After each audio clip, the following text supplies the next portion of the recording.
Okay, property valuation. Who is it that values property besides brokers? Who's another professional that is known for figuring out what something should sell for? Yeah, an appraiser. Are they better or worse at it than we are? Who's better at valuation? They're better. They do it more, right? They're a specialist. It's like a brain surgeon versus a general practitioner. Who you going to for the brain surgery, right? Now, while we as brokers do need to know how to do valuation, we pattern how we do it after the practices of an appraiser. But the Real Estate Commission says don't try to make yourself out to be an appraiser. Don't use the same terminology as they do. You don't want to cross those wires. You don't want to make people think that you are an appraiser if you're not. You could be. I know a real estate broker who is an appraiser.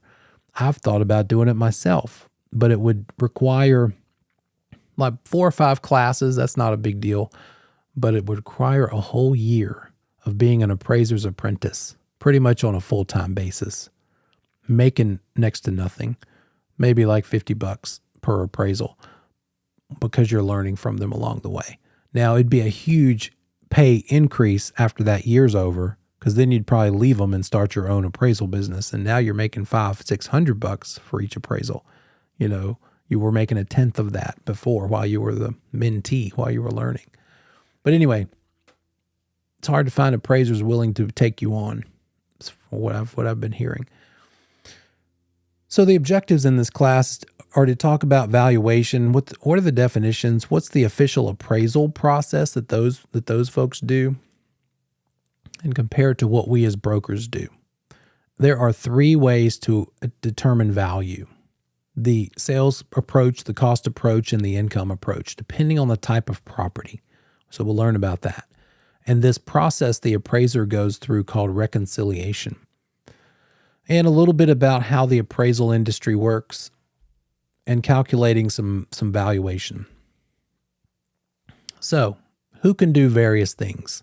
We've got appraisers, we've got provisional brokers, and we have non-provisional brokers. An appraiser can do and say and call things a certain thing. We brokers have to call the value something else. We can't say, well, I'm going to tell you the value of your property. We can't say that as brokers. What we have to call it is a probable sales price. They love to test on these terms. Don't call it an appraisal. You would never, as a broker, you'd never say to a seller, okay, I'll see you tomorrow at 6 p.m. I'll come over and do an appraisal to show you your market value. Wrong and wrong. Strike 2. 2 strikes.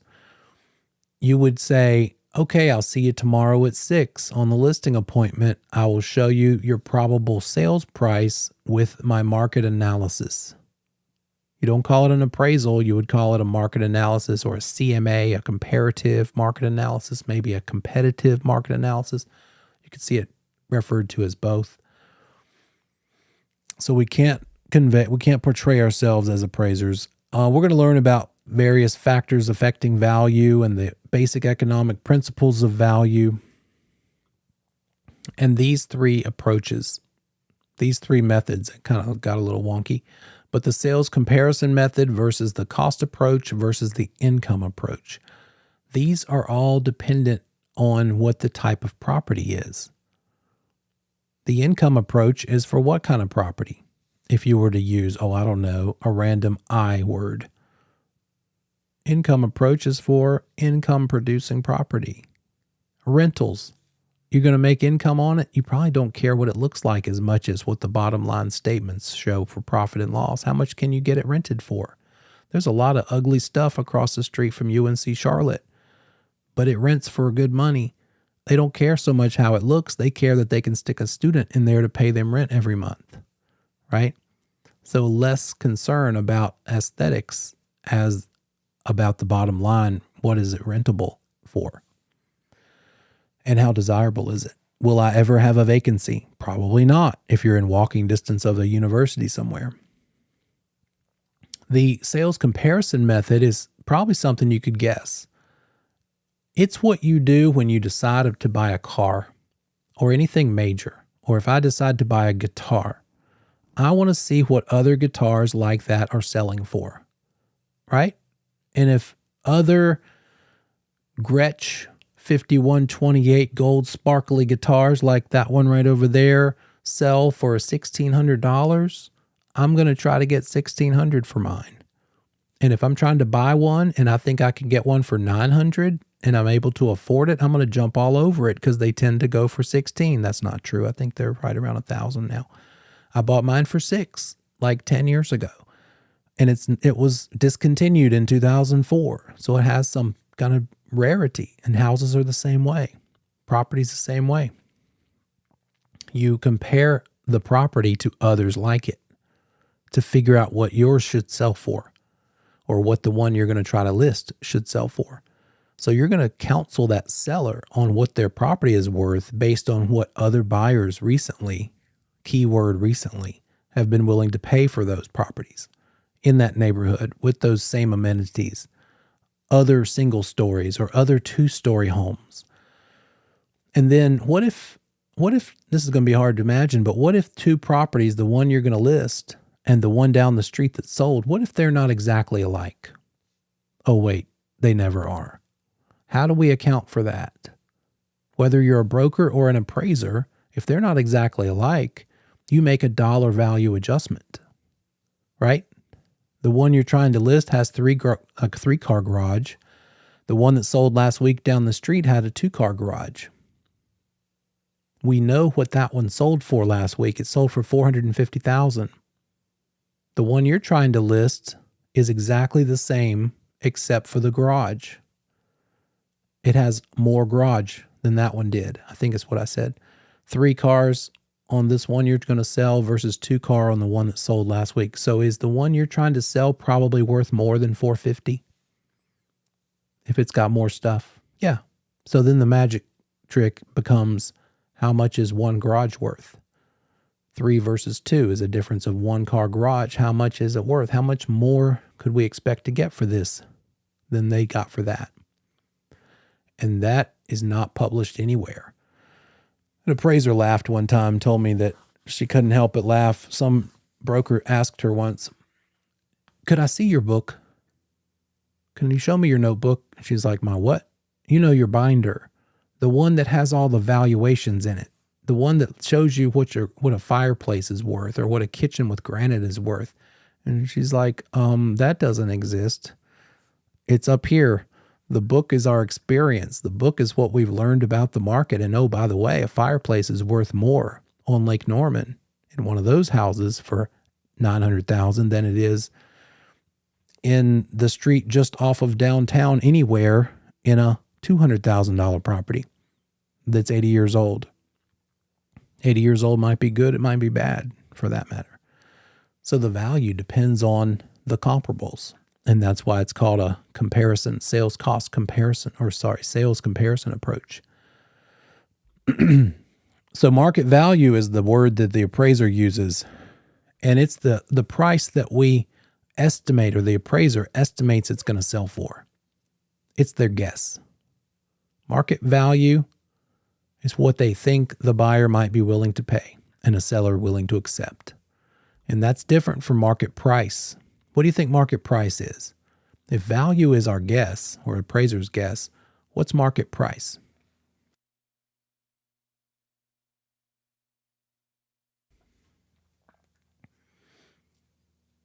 One's the prediction and the other is the real actual thing that happened.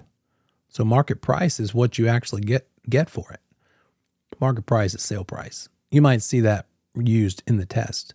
So anytime you see either of these words, market price or sale price, it means the thing it sold for, right? And then the fun one is cost. The idea of cost, that's an outlay of money. How much does something cost? Well, guess what? Sellers, without knowing any better, till you help educate them, assume that every dollar they've spent on the house is more valuable than it might really be. They might have built that deck on the back of the house. The conversation might go this way: "Hey, seller, I see that you've built a deck, and not many other houses in this neighborhood have a 50 by 100 foot deck across the back of the house." And they're like, "Oh, I know. Isn't it glorious? We went up in the woods behind our house and harvested all the trees. We whittled them down by hand, me and my 3 sons, and we built that deck over the course of 10 years. And you see how I carved my wife's face into the posts of the deck all the way around? And yeah, those are my grandkids' names that I've written into the stairs. So clearly, if this house is worth 300, just in the neighbor's house sold for 300, but they don't have the deck like this, then my house is worth approximately 3 million. So you're welcome. I'm going to bless you with my listing. And you're going to have a really serious talk about cost with them. While I can appreciate the face of your wife, I may need to walk away. That could be a bad idea. Don't say that you appreciate the face of the wife. When you crack yourself up in class, okay, unintentional. You might need to walk away from that one. You might not have a listing. You might have a future failed listing. So, and I've walked away from them before because they told me they thought they could get 500 and the best I could come up with was 400. And yes, I could have taken it anyway and hoped that they would come on down in price. But in that case, I walked away because I just had a feeling. Sometimes you got to listen to your gut. And it just so happens 3 years later, I was doing the comps on another house around the same area, around the same price. And I found that house as one of the recently sold comparables 3 years later when I was doing the work on a whole different house. And guess what they sold for? I told them it was worth 4. They thought it was worth 5. And 3 years later, they sold it for what?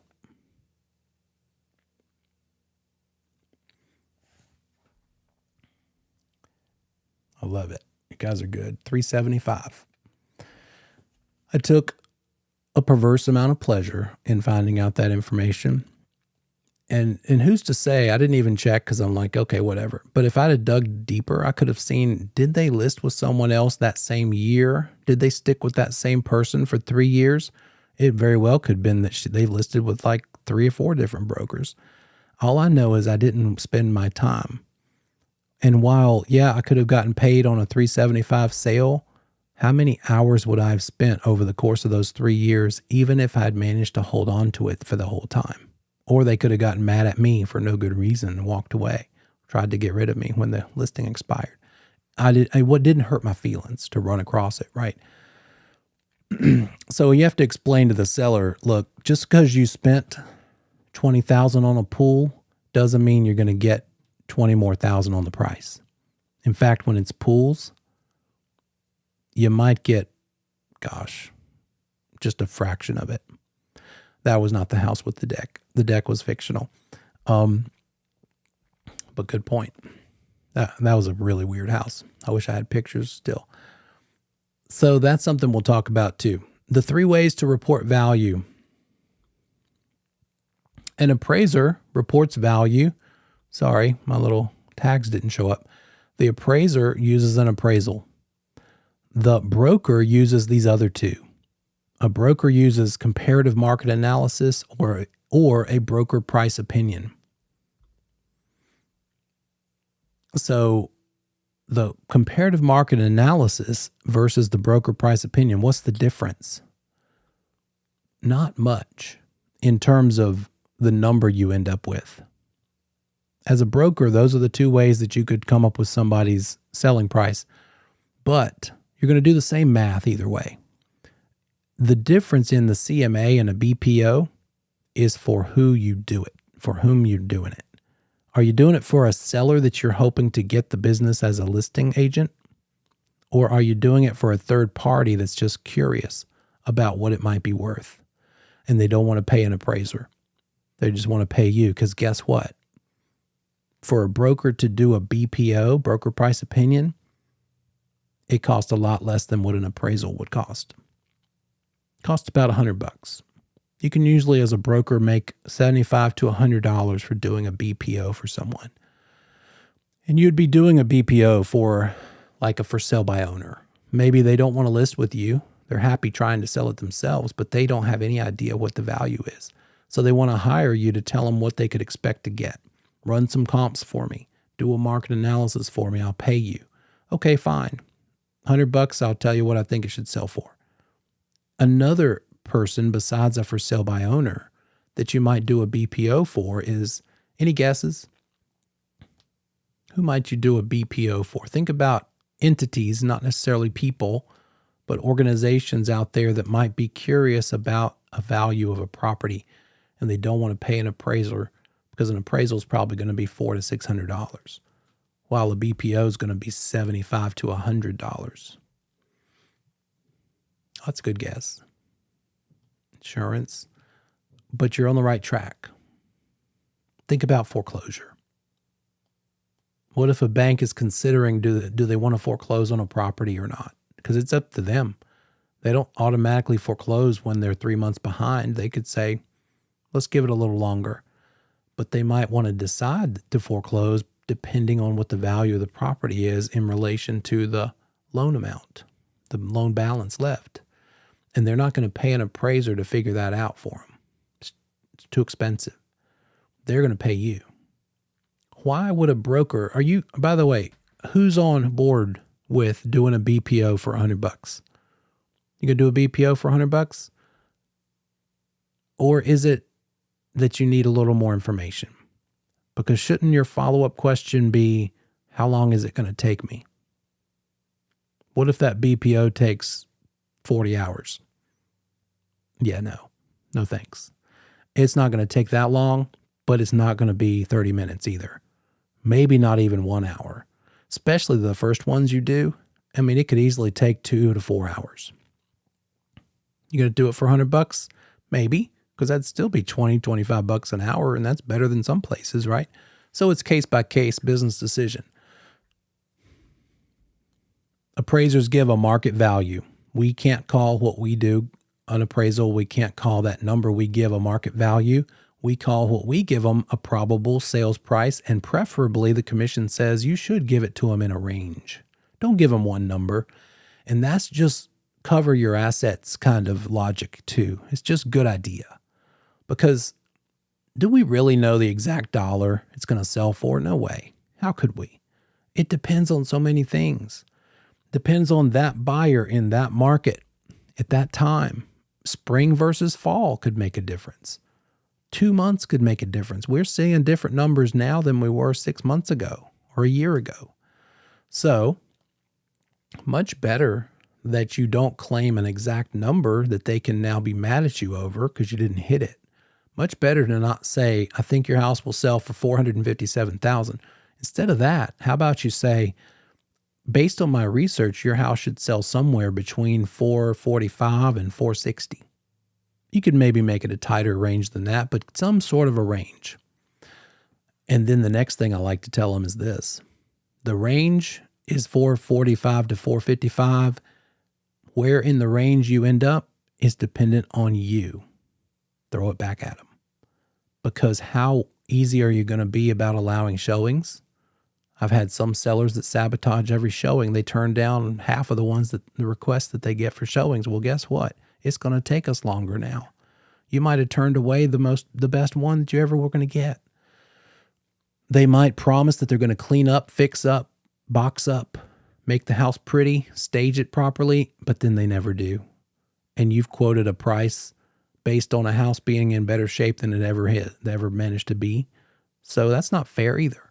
So I like to throw it back at them and say, look, if you want to sell it fast, then let's price it lower. The lower the price, the faster it'll sell. Buyers will be looking at it and saying, gosh, I can't afford to let this one go. It's such a great opportunity. Let me make an offer. And that sort of creates multiple offer situation, right? So it's good to give them a range. When we're talking about this comparable sales method out of those 3 methods, by the way, this is the way that we brokers do it the most. This is what you do when it's a single family or a condo or a townhouse type of a property or land. Those types of properties, we use this comparable sales method. We look at similar ones that sold recently in the same area as close to the subject property as possible.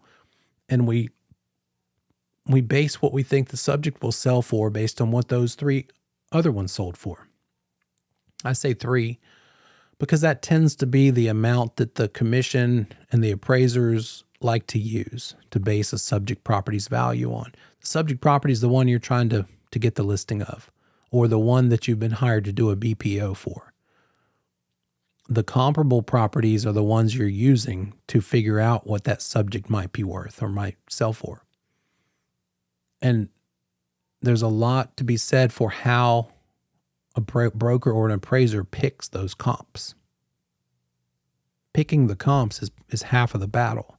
If they pick bad comps, they're never going to get an accurate number. So the comps need to already be as similar to the subject as they possibly can. But what happens if it's an older neighborhood and there's not a lot of other neighborhoods? The subject property is, let's say, a 1973 tri-level, like I live in, on 5 acres. Comping out my house is not easy because there's no neighborhood of 1973 brick tri-levels that are on 5 acres. You got to piece it together. I'd have to go out and say, what are there any neighborhoods with my style of house, this ridiculous tri-level? And I can do that and see what smaller lots those are on, 1/2 acre to 1 acre maybe, figure out the value of that, plus or minus for the various differences, then go check the land in and of itself. How much is land worth per acre? And let's add 4 more acres worth of land to my estimate. And that's Frankensteining it, really, is the only way you can do some of this stuff. I once listed a 2,700 foot log home, relatively new, on 27 acres. It had a bunch of barns and outbuildings. It had a 6-foot tall birdhouse. It had horse barns and pastures, and it had this hand-built 16 by 16 foot square log cabin, hunting cabin, 2-story, up in the woods, completely off grid. It had its own toilet, like outhouse building, and its own little septic tank, and a generator and a water tank. I mean, off grid for like big time. And my sellers were a couple in their 60s, and like 5 years earlier, they hand built that thing. They knocked trees down, stripped them, hauled them up the hill, and it was a steep hill. It's in North Wilkesboro. And that's like what people did back then. In that generation, that's what they do when they were taking their days off, right? So he and the wife and his buddy, all of them in their 60s, built this thing. It was impressive. How do you value that thing? They didn't list with me right away. I didn't even know they were selling it. He was the father of one of my childhood friends from school. And he tried to sell it for 2 years before his son said, why don't you call Neil? Because he was frustrated. Guess what the first agent told him it was worth? $800,000. Not a bad guess, except that that's all it was. She never did any research. She basically went in there and said, what do you want to sell it for? And he said, with all the work and sweat equity we put in this thing and we built it, we built the log home. I got in trouble with them for calling it a log cabin. A log home when our farmhouse burned down. This was to replace the farmhouse. They had to watch their house burn down. Like after a 10-year project of renovating this old farmhouse, it burned down one night while they watched it. So that log home was the replacement.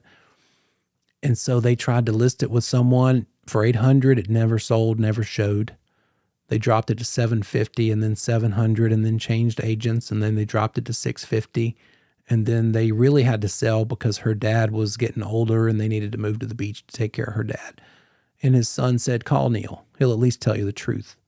And I went in there, and these are hard living, hard drinking, good old boy and wife. And I knew my ears would be bleeding before I got out of there because they were going to just ride me upside down and backwards with curse words. And I'm not delicate. I knew it was coming, and I'm cool with that. But boy, they flamed me out. But they weren't mad at me. That's just what they do. F's and everything else. And I'm like, sorry to report to you that your house is probably going to sell for $400,000. They were currently at $650 after dropping it from $8. And when the dust settled, and they gave me a sip of their peach moonshine so that we could bond in that moment. And I don't like moonshine, but you do what you got to do. We ended up getting it sold for $400,000.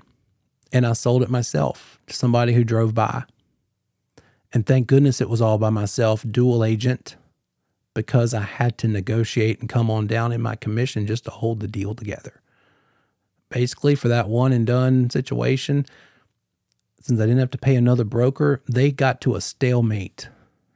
The buyer only wanted to pay $4. It wasn't because I told him. Remember, I was a dual agent. I couldn't tell him any advice on what he should offer. All I could do is say, here's the comps. What do you want to offer? And he came up with 400 himself. It just so happened to be exactly what I predicted. And my guy was at 425.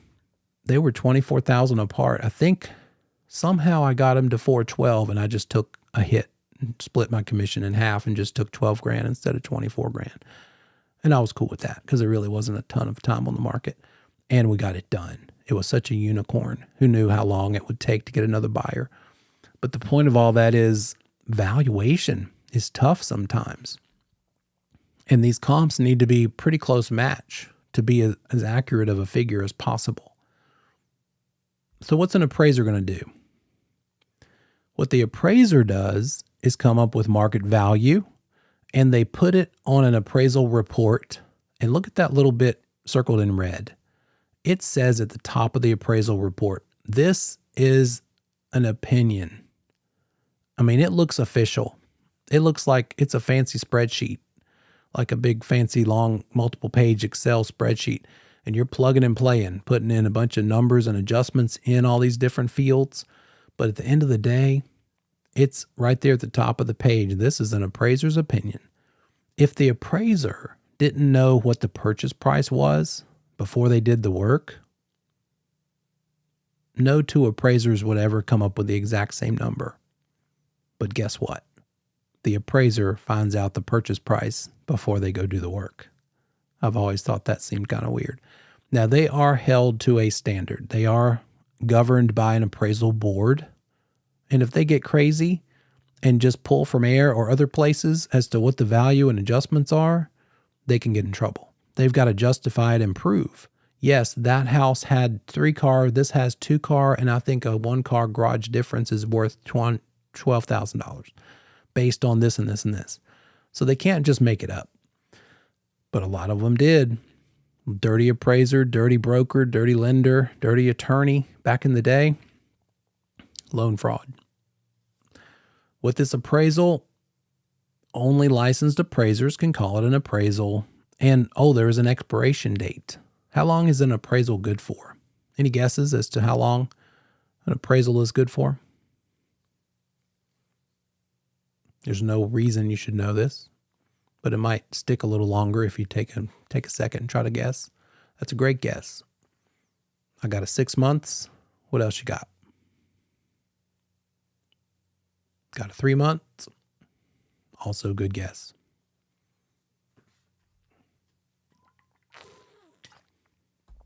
$180 days. Some people guess 30 days. Some people guess as long as it takes to get to closing. And why not?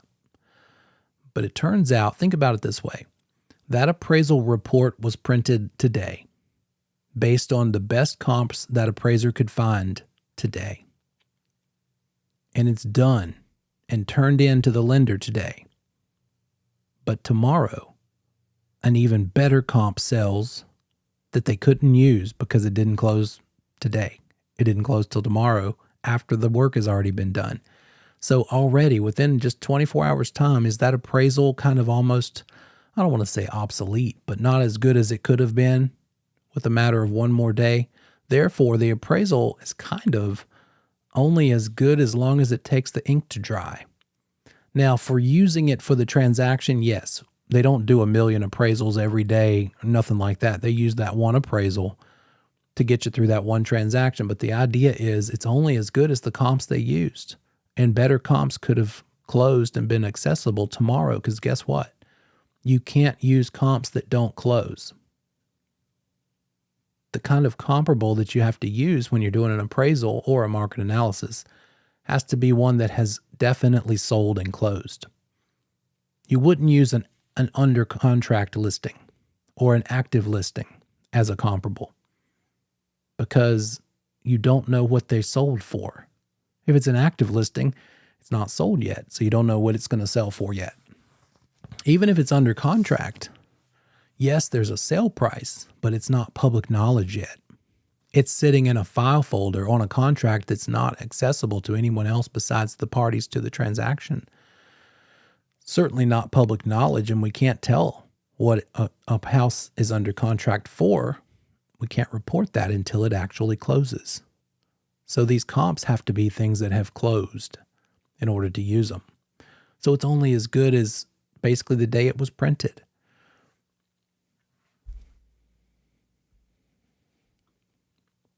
Here's the difference between the CMA and the BPO.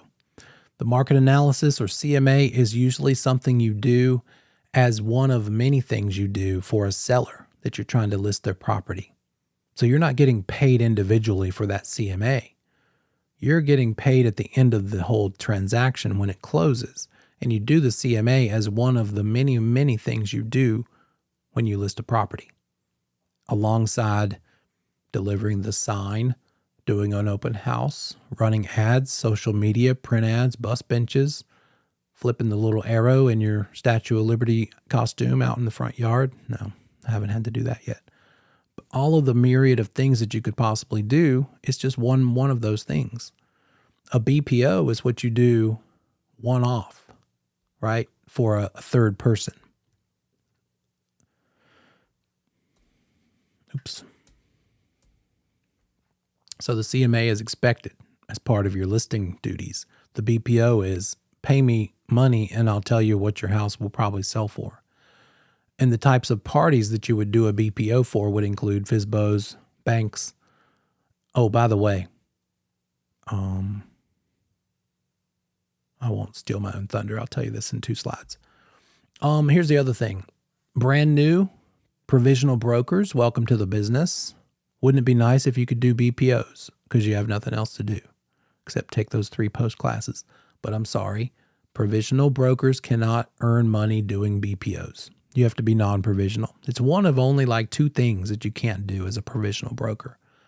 Provisional brokers can pretty much do everything non-provisionals can do except get paid for BPOs and except for doing property management.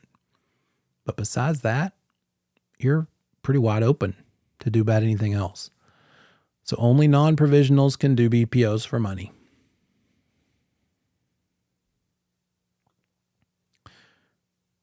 And here's the other thing. Even a full broker, non-provisional broker, is limited in when they can do a BPO. And you say no to the BPO if it's for one of these below. If the lender says, I want you to do a BPO so I can pay you a lot less than I would pay an appraiser because I'm using it for the purpose of making a new mortgage, originating a mortgage, can't do it. That lender is trying to save that borrower money by charging, paying $100 to you for a BPO. That's not allowed. If the BPO is for the purpose and you find out that they want to do a mortgage for it with it, you can't do it. A BPO can't be used for originating a mortgage or refinancing a mortgage. And then sometimes an appraisal is required. Maybe some sort of a lawsuit. The judge says, we need to know what the value of this thing is, and it can't be a BPO. It's going to have to be a full-out appraisal. So you got to know that too. Even a full broker can't do a BPO in these situations. Now let's talk about what value is. There's some common elements of value. What affects value? Desirability. How desirable is the property? The property and the financial ability of the parties. So in Charlotte, we've got a couple of sort of captured older neighborhoods. One of them's called Myers Park. Another one's called Dilworth. Another one's called Madison Park. And they are what they are. They can't really expand because there's other properties and businesses in the way, like any uptown, downtown situation. That's the beauty of like the suburbs, because you can keep spreading out and out and out, or maybe not so beautiful. But these captured sorts of neighborhoods get bigger, they increase in value because there's only so many of them.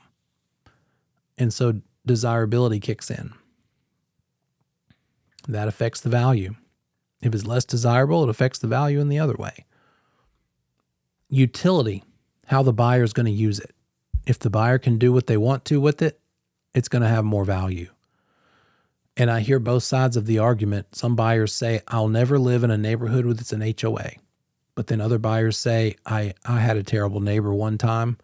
I'll never live in a neighborhood without an HOA because I don't want the neighbor to be able to ruin my value.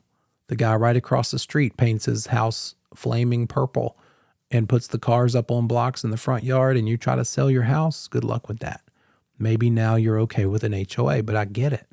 If the HOA is that kind with those sorts of nosy folks involved that say, ugh, you didn't move your garbage can at 8:57 a.m., therefore let's send you the letter and fine you $50, or you used the wrong kind of sign in the yard, then yeah, I'd get tired of that one too. So how you can use the property affects the value. Can you do with it what you wish? Scarcity, that's more about the Myers Park Dilworth thing. Limited supply. Desirability would be more like an amenities type neighborhood. In North Charlotte, there's a couple neighborhoods. One is Highland Creek. They have about 5 different tennis and swimming areas. And then there's also Davis Lake, which is an older community too. And they are known for an HOA with lots of like community groups. So if you're a social kind of person and that's what you want, then you might be more willing to pay the higher HOA fees that they get in Davis Lake because you want that. But if you're not about that life like me, I'm a introvert by nature, an extrovert by necessity. The end of our time together tonight, I love you, but I'm going to need a minute to decompress and just be quiet, right? Talking straight for 4 hours takes it out of me, right? So I'm not interested in the social atmosphere of Davis Lake. I'd rather go live probably on 3 acres somewhere, kind of somewhat rural, but still close to Target or a myriad of other, like a decent coffee place, a decent pizza place. Then there's people that want to just be in the sticks and drive an hour to get there and not let anybody know that they're on this earth at all. Scarcity, desirability, utility, and then transferability. That affects value too. When you see this one, think about a clouded title. One of those situations where the house has these issues with liens on it and the seller can't pay those liens. Can they still sell it even though it's got liens?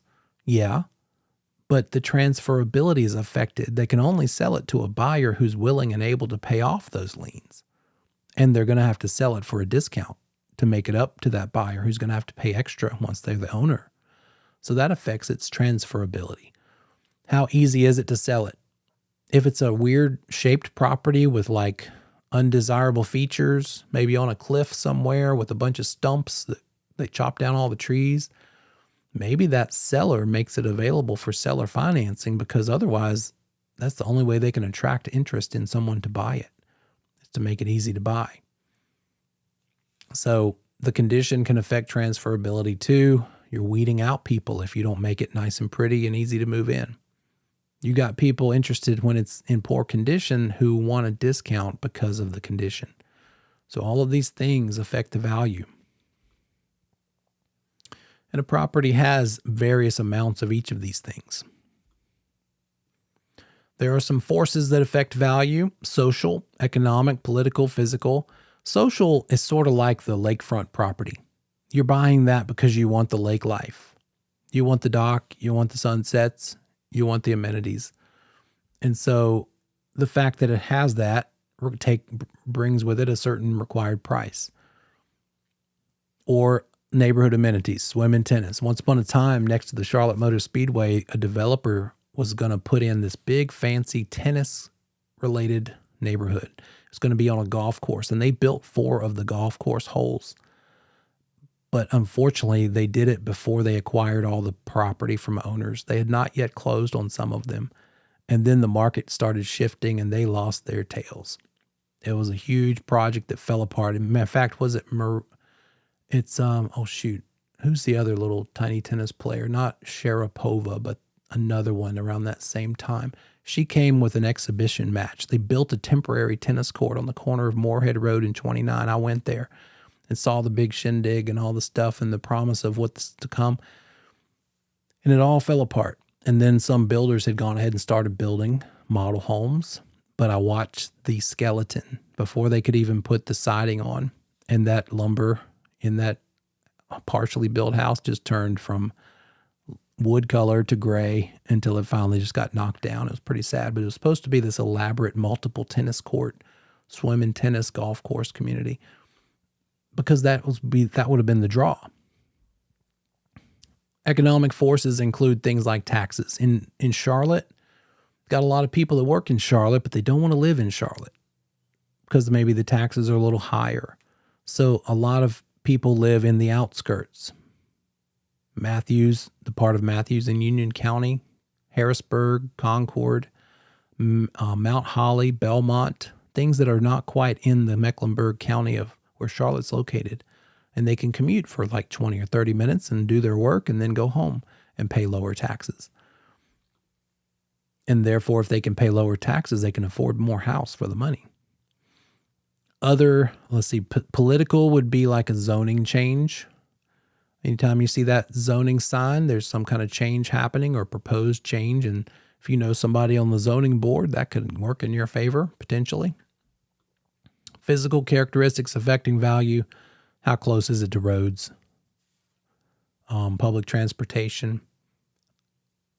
Developments coming through. We'll come back for break. We'll talk about some principles of value, basic economic principles. I'll see you in 10.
Let me share something with you.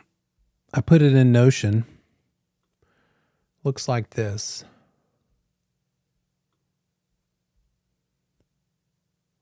Felt bad about that train wreck from last night. So I made you a nice, fresh, new, with all the pertinent information, closing monster closing disclosure problem. And so I've put it in Notion. I'll go ahead and let me see here. Let me put it in the chat while I'm thinking about it.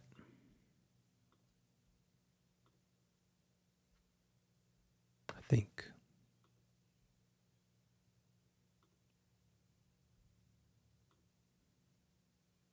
There you go.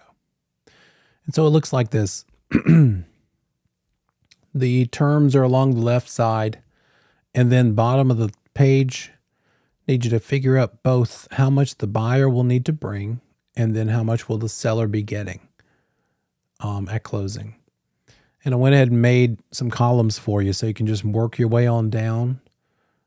And I like to put things in the middle. So it would kind of look like this.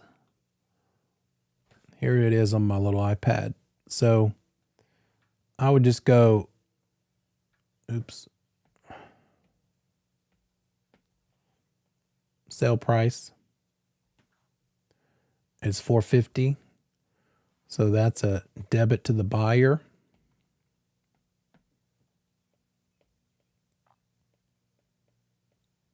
And a credit to the seller.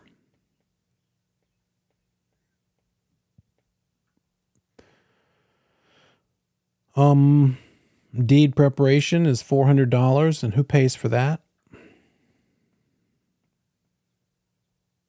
Seller pays for that. So it's a seller debit. Then I've got earnest money for $2,000, due diligence for $6,000. So I would just say earnest money, that's a credit to the buyer and nothing to the seller. Due diligence money is a credit to the buyer also, but this time it's a debit to the seller. And then once you go on down the list, obviously some of these things like the loan information here, the assessed property value, the points, the tax rate, all those things are going to require calculations. And then you'll put the answers of whichever thing they are right over here. And then you'll total up these various columns. And you'll have the seller column of debits and credits, and you'll do the credits minus the debits to get the seller is bringing how much money. Then over here, you'll do the same thing in reverse. The debits minus the credits for the buyer to get how much the buyer is going to be bringing. So take this, keep this home with you. Take this home with you. I'm going to let you work on it yourself, do the best you can, and we'll talk about it next week. There are a couple other things that I've got in here. The lender instructed the attorney to collect 3 months of taxes and 5 months of insurance to set up the buyer's escrow. What does that mean? You're going to find the insurance premium for the year. It's right here. It just so happens to be here. You're going to divide that by how many months are in the year. And that's how much money you're going to multiply for, let's see, the 5 months of insurance that the lender wants to collect. And you'll do the same thing once you figure out the taxes per month. You'll times that by 3. And those 3 months of taxes and 5 months of insurance are going to be something the buyer has to pay. So they're going to show up under the buyer debit column. Of course, interim interest, you know how to do that. Here's a weird thing that might show up on the test that I've seen occasionally. Where'd it go? I don't know. I think I might have taken it out because I didn't think it would probably be that likely, but we'll talk about it later. So do what you can with it and we'll talk about it.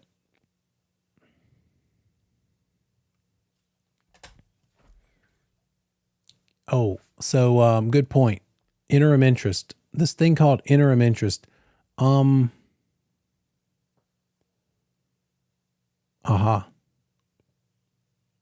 Okay, couple things. Interim interest is that thing where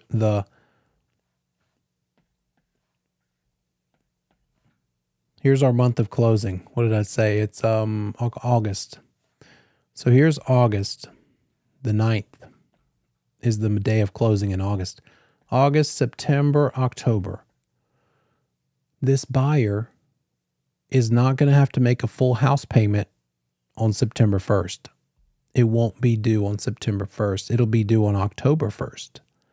And when they make that first full house payment on October 1st, it's in arrears. It's because they already got to live there for September. And then they'll just keep making the payment for the rest of the 30 years on the first of the month for the month that they just were there.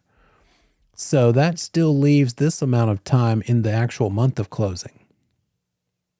The day of closing plus all the rest of the days in the month, that's what interim interest is. You've got to figure out how much interest is per day, the regular interest, which I think was in your question, by using the loan amount times the interest rate to get the annual interest, and dividing that annual interest by daily, by 360 to get the daily interest. And then you're going to multiply that daily interest by the number of days left in the month of closing.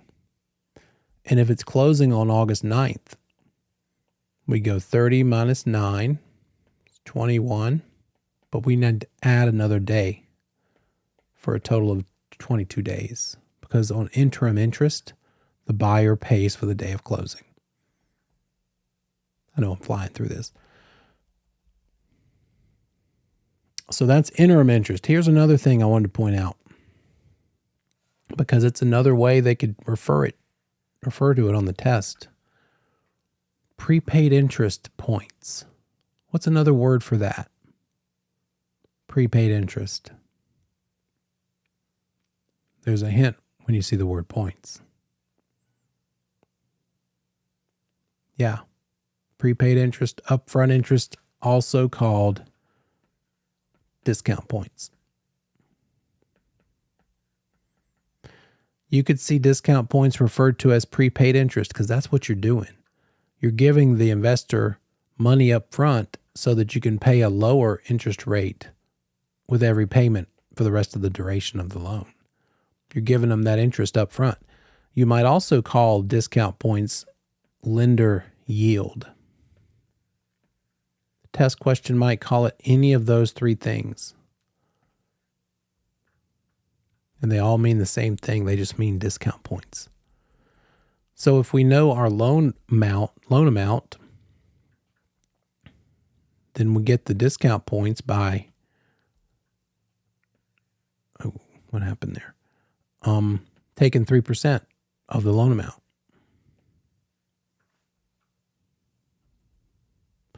It's not asking you how much it lowers the rate by. All we're worried about on this problem is how much will the buyer need to bring and how much will the seller be getting at closing. And then don't forget, any of these items could be one of the 8 calculation problems on the PSI. But then what is also going to be one of the problems is the big one. Maybe both. What's the buyer bringing? What's the seller getting? But it counts the same as all the rest of them. So I would skip it. If it's somehow not the last question you get to on the test, I would just keep on going and not tempt myself to waste too much time on it. Get everything else you can get before you work extra time, spend extra time on something like this. Okay. Basic economic principles of value. Let's talk about that. The most important one, right? The most important one. Here comes a sneeze. Bear with me.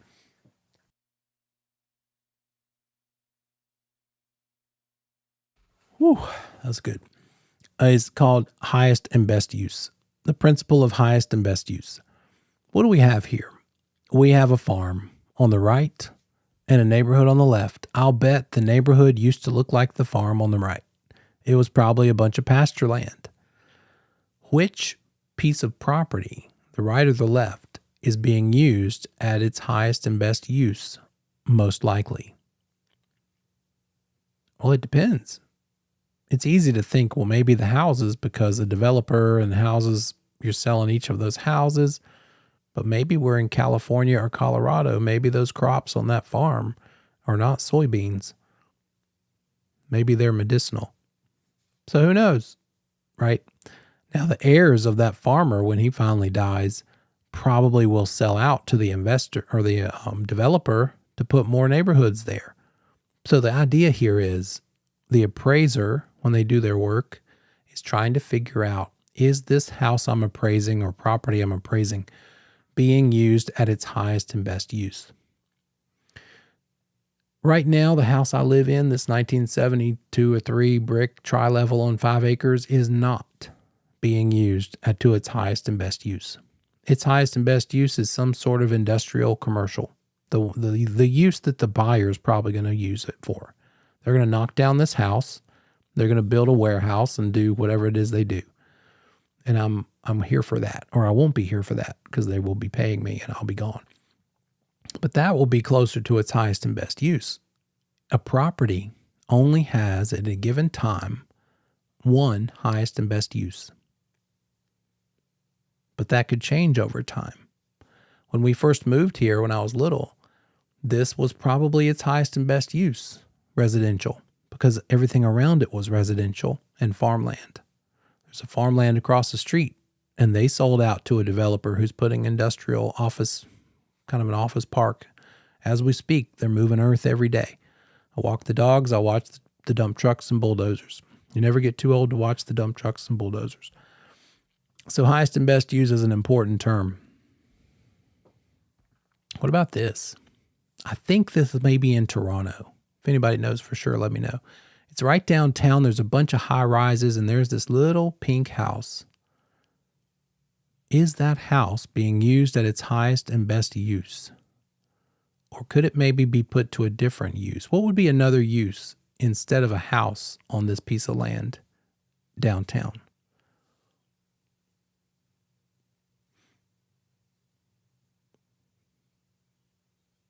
Good.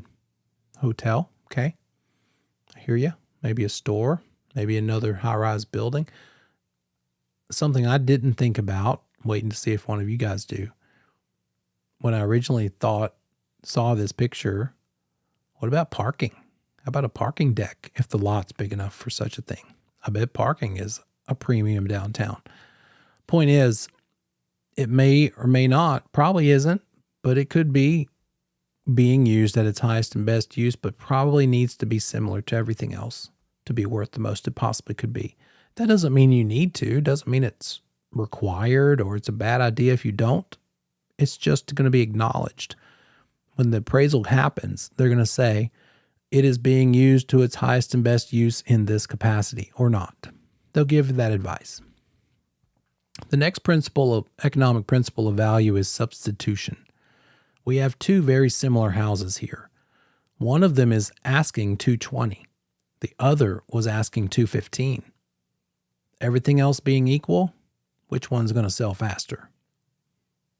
The one where the price is already lower, probably, right? So that's the idea.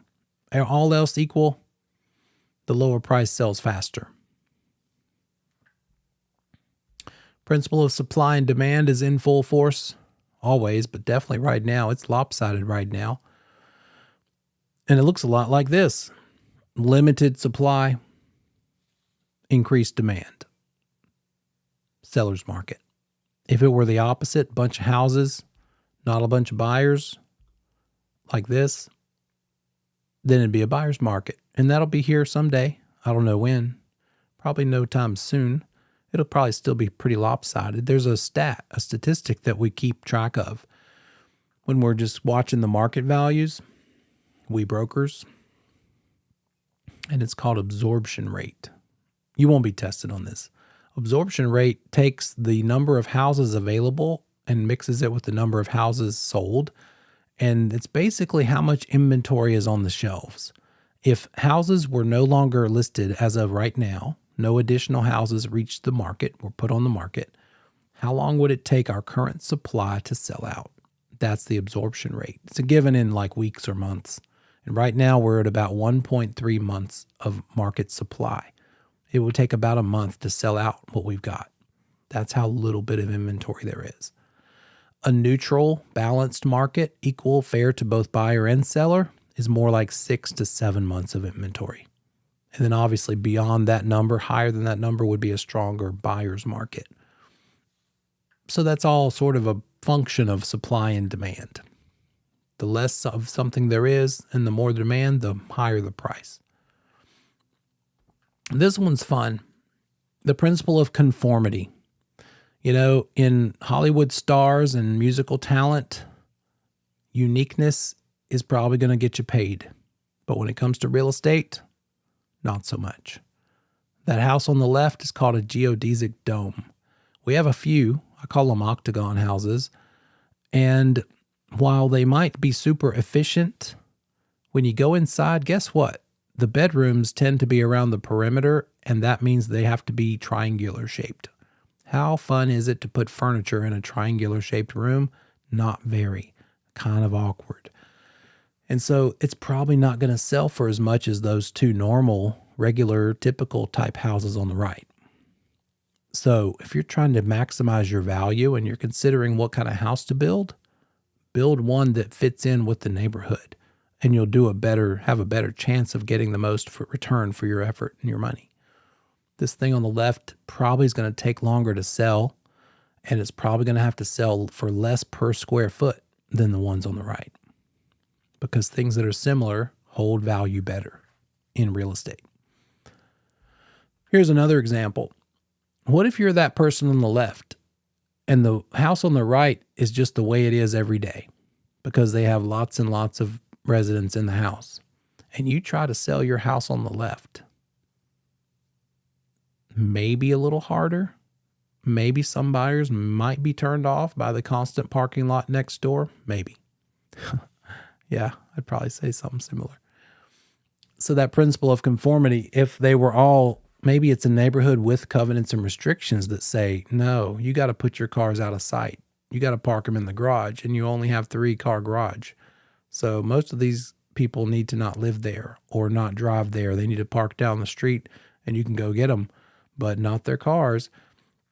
It might also look like this. What if you're across the street from this guy when you want to sell your house, and yours is like a normal house color, all in one color?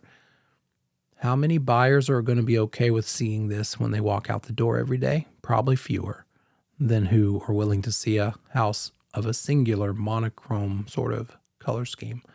This one I like. I would like a necktie this color. Same idea. Principle of conformity. Then we get a little extreme. And apparently these owners have had some problems before about the fence being painted. And it probably results in something like this.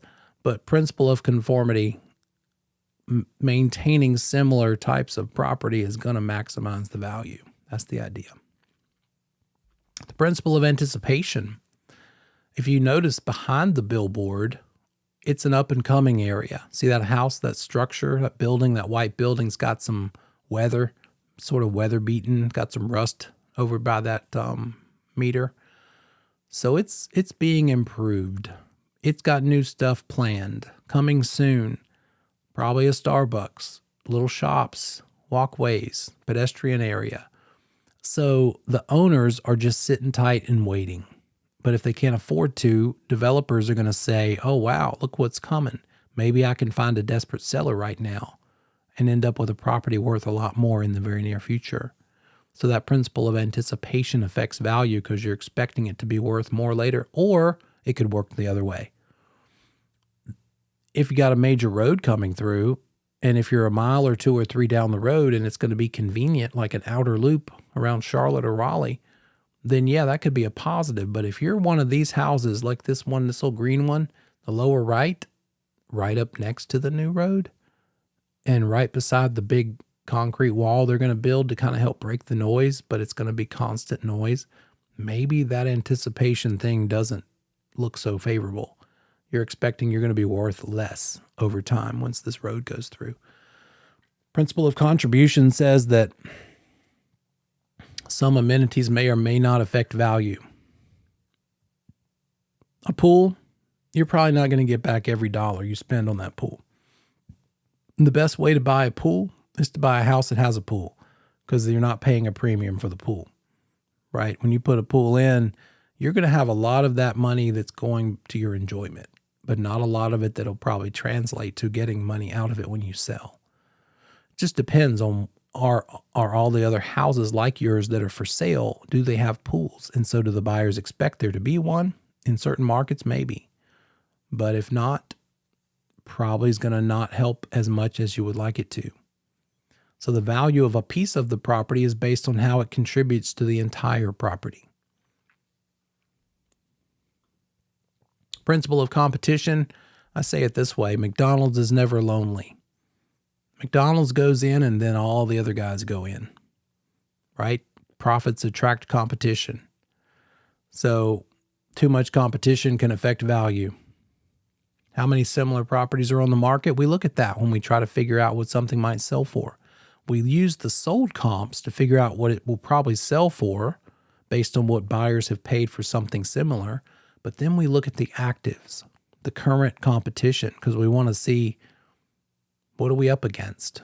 How many other houses do they have to pick from? That's a big deal. And then we've got the principle of change. There on the left is Charlotte 100 years ago. That's me on the bicycle. And there on the right is Charlotte a little closer to today. And so that change affects value over time. No condition remains constant. How are you at handling change, right? So out of all of those principles of value, which one is the one that the appraiser considers the most when determining the value of a property? Which one does the appraiser care about the most?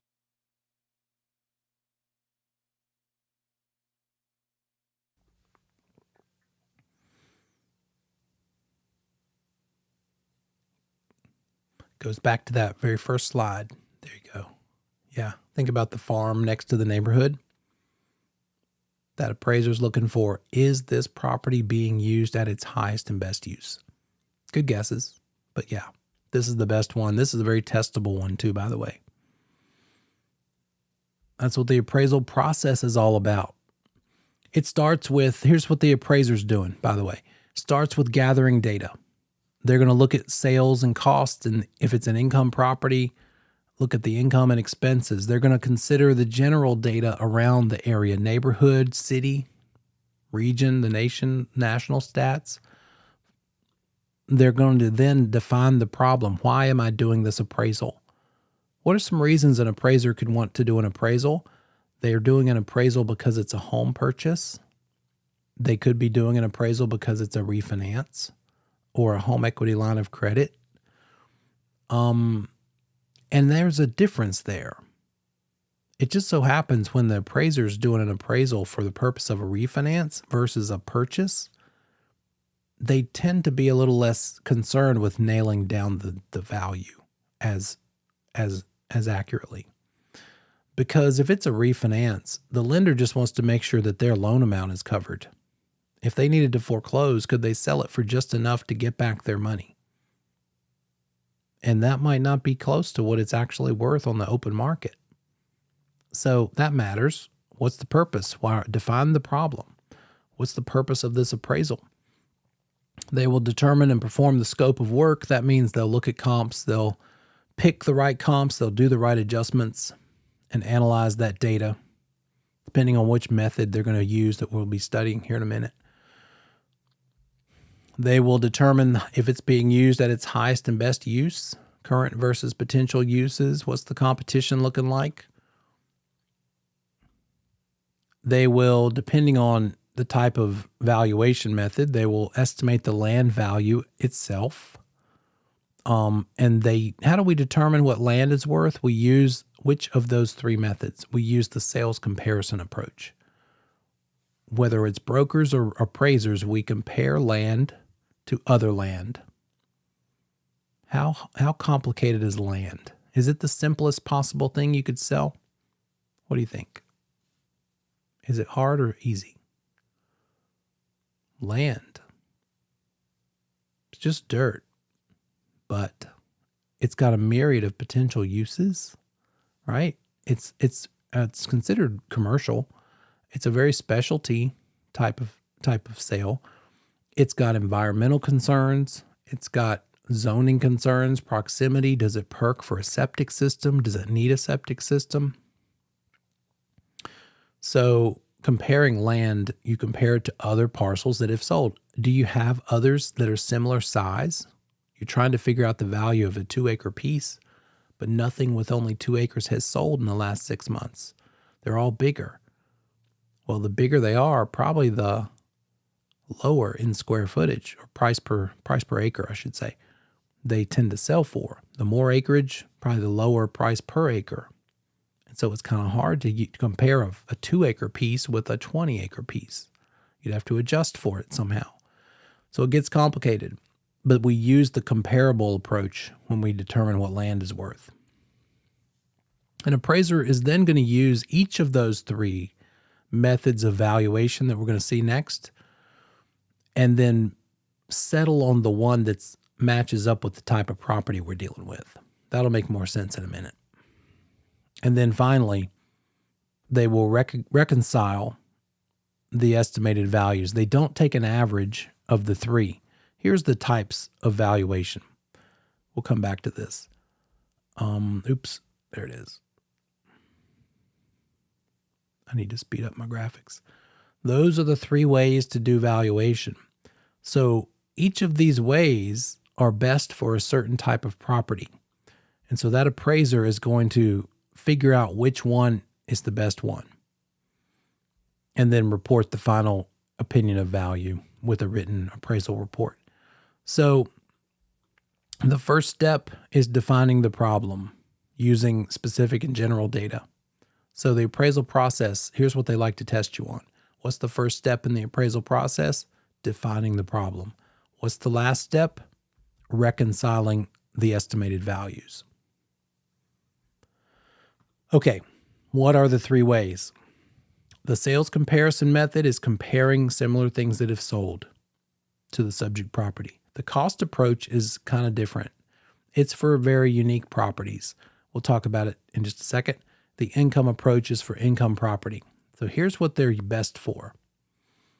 Sales comparison is used for both single-family properties as well as land. It's used for condos and townhomes too, by the way. Income approach is for income producing. The cost approach is for unique properties like old churches, schools, public buildings, post offices. There's no neighborhoods with a bunch of old churches in them.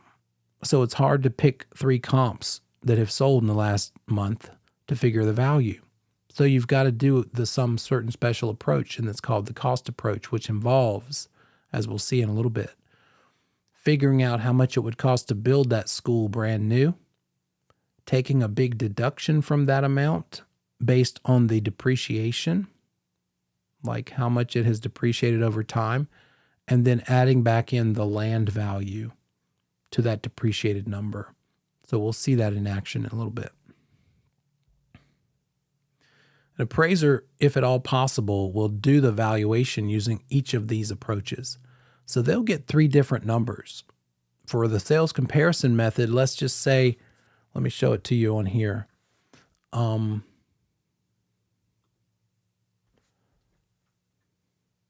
Sales comparison method, let's just say they come up with $417,000 as the estimated market value. The cost approach, let's say they come up with $470,000. And then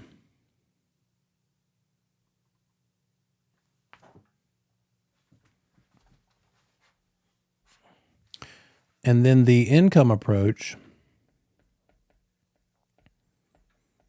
they come up with a value of, let's say, $450,000. So which is it? What's it worth? 417, 470, or 450? It depends on what kind of property it is.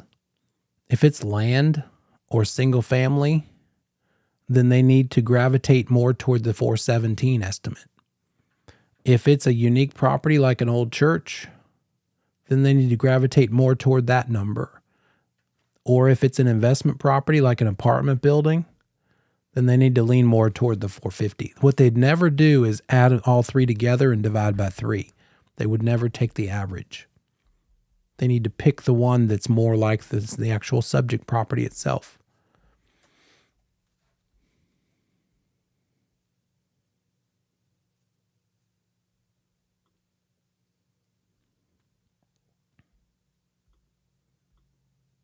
So the appraiser should not take an average of the 3. They should not take a mean value or a median value of the approaches. They should put more weight on the one that's the closest match to the actual type of property. Okay, now let's look at the sales comparison method for a minute. We need to pick some comparables. Whether it's a broker or an appraiser, they need to choose. What are some good ways to pick a comparable? How close do they need to be to the subject? So what are the most important comparables to pay attention to?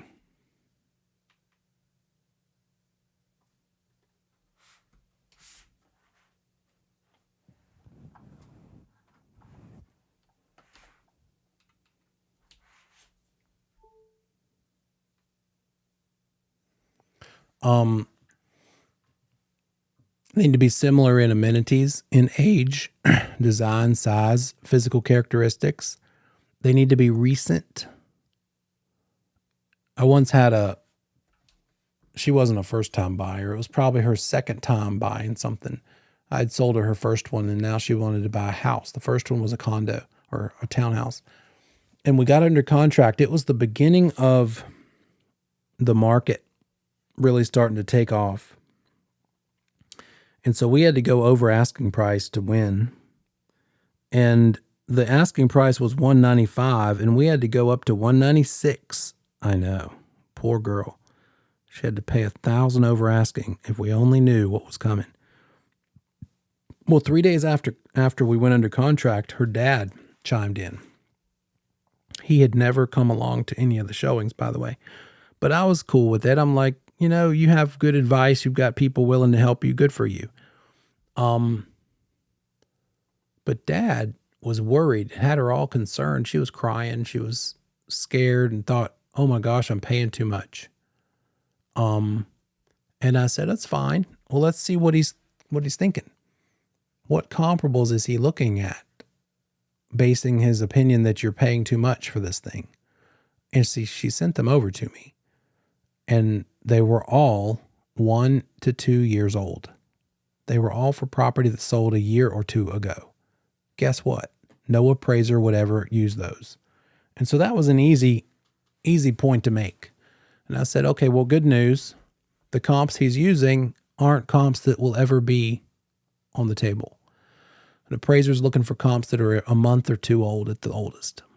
He pulled them from a very popular consumer-based website, which also is known for inaccurate valuations. It really made everybody feel better when 2 weeks later, a house down the street very similar to that one sold for $205. Dad got real happy real fast. So thank goodness we got through that storm. So the point is, how close, how recent did it sell? That's the number one criteria. You're not going to pick year-old comps. The next one is, how close is it geographically? You're not going to use comps 50 miles away, maybe 1 or 2 miles away. The closer, the better. They need to be not distressed sales. So if the property you're selling or listing is a normal sale where the people don't just have to sell because of a desperate situation, you're certainly not going to use comps that sold through a desperate situation, like distressed sale, foreclosure related things. And usually the appraiser is cool with 3 to 4 sold comps. And so we are too.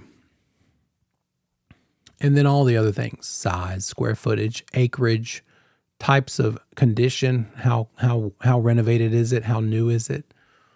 1 level versus 2 level, for instance. That's important because how big something particular house is, the number of levels really depends on how much it's going to cost. If we have a ranch home, like a single level home, it's going to take a 2,000 foot ranch single level home is going to take a roof that fits over a 2,000 foot building. But the same 2,000 feet stacked on a 2-story is essentially two 1,000s stacked on top of each other. Well, guess what? The roof is half the size. The construction cost is half the size as far as the roof is concerned. And then the footprint on which it sits, the lot can be smaller.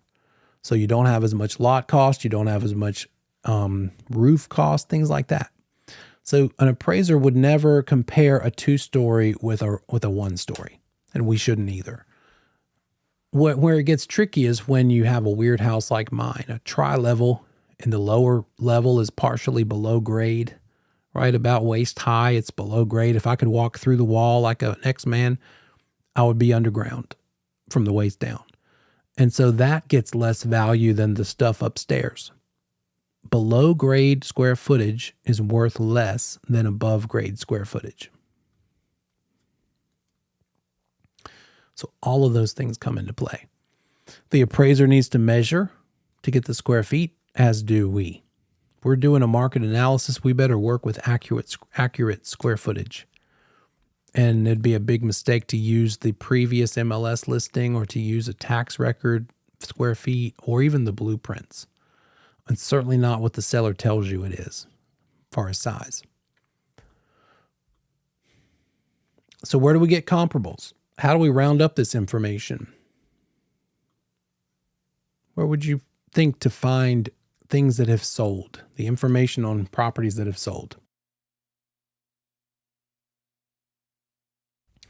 You nailed it right off the bat. Best one, the MLS. It's the most comprehensive, detailed. You can really drill down to exactly the kind of house that you're trying to match up with. If you can't find what you need in the multiple listing service, you could try the tax records, but they tend to be wrong and not nearly as accurate, much information.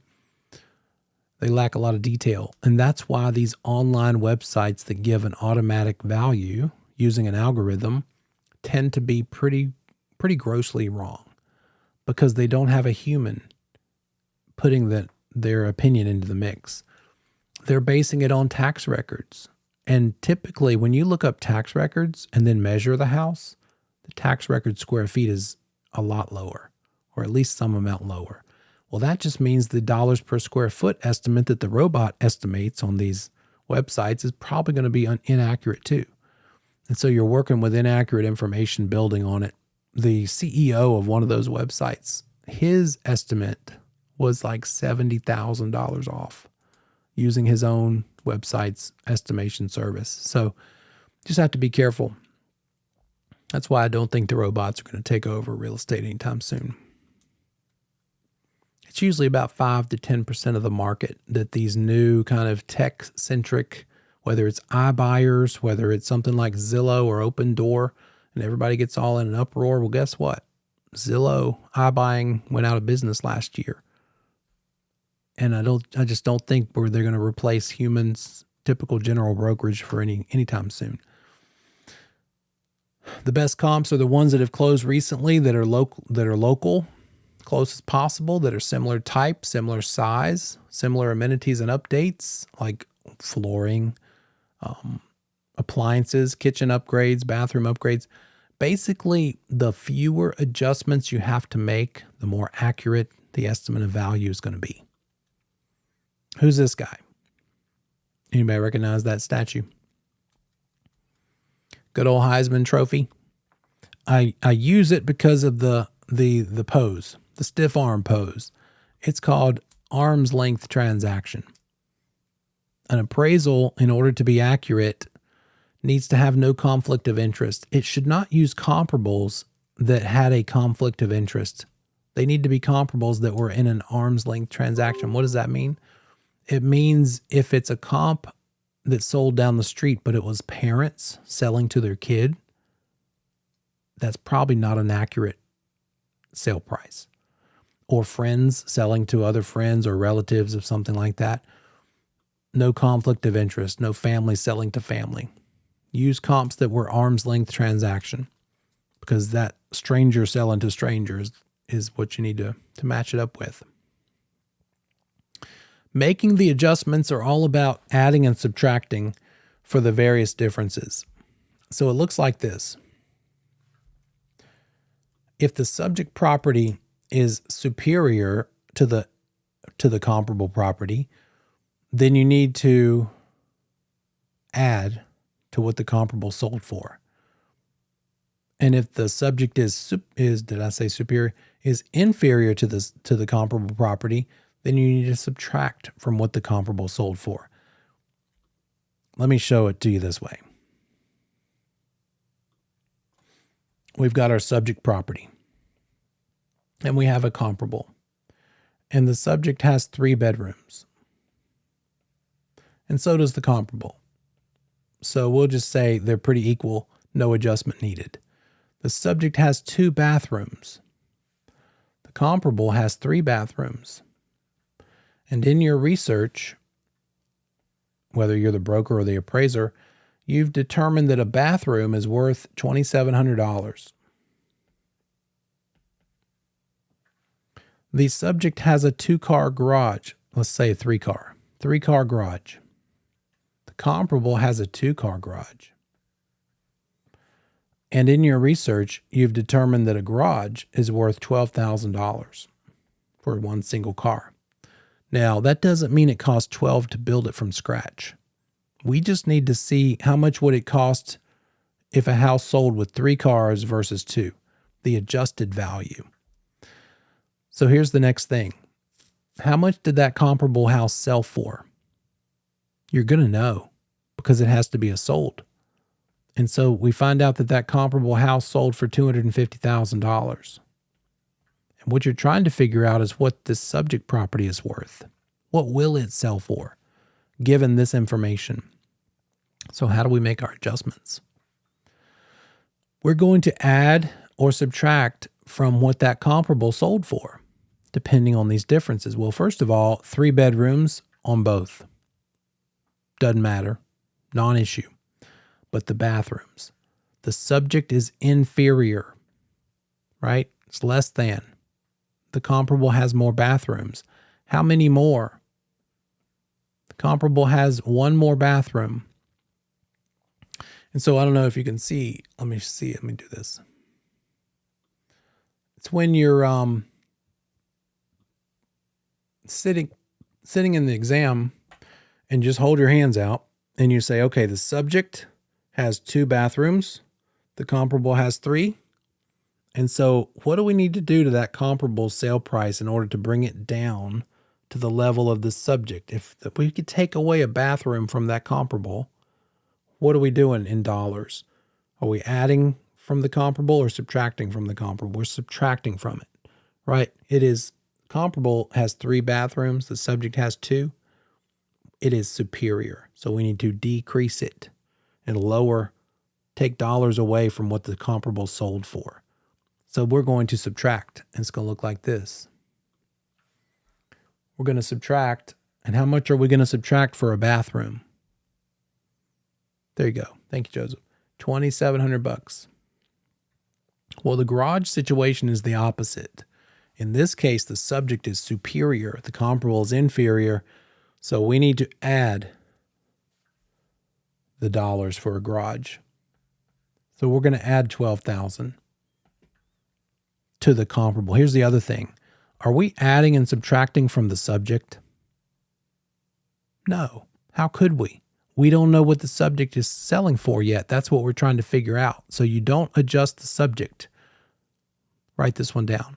You don't adjust the subject. You only adjust the comparable, because that's the one that you know the sale price of. So if we take our $250 on this comparable and subtract $2,700 and add back in $12,000, then everything else being the same, this comparable, instead of selling for $250,000 even, would have sold for $259,300. And you do that by a couple of dozen more adjustments, and you have a typical CMA or appraisal. But that's only one comp. You're going to probably do at least 3, maybe 4.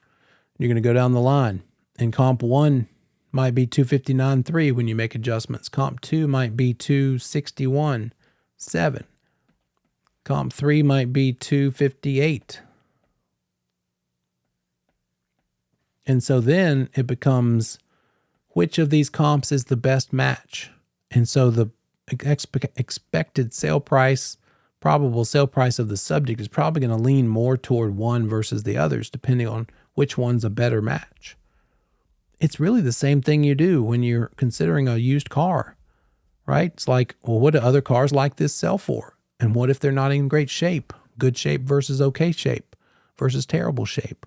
You make adjustments in your estimate in your head of what they're worth based on all of those sorts of things. Oh, the four-wheel drive package, the all-wheel drive package, the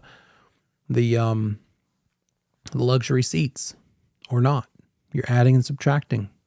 Same thing here. Pretty much the same deal. So always adjust the comparable, never adjust the subject property. You can't adjust the subject. You have no idea what it's worth. That's what you're trying to do the math to figure out. The subject is a question mark, and you can't add or subtract from a question mark. But each of these comps do have a sale price, so you can add and subtract from those. Here are the comps that can't be used. Anything that's currently active, you would not use to figure out the probable sale price because you don't know the probable sale price. It hasn't sold yet. And the same for under contract. Pending or under contract listings, again, what they sell for is locked away in a file cabinet, not to be released and revealed to the public until it becomes a closed transaction. So if it's under contract, it does you no good. You can't use it because we don't know what either of these are going to sell for or have sold for until they close. So the object of this CMA approach is to make each of those comparables you picked as close to the subject as possible.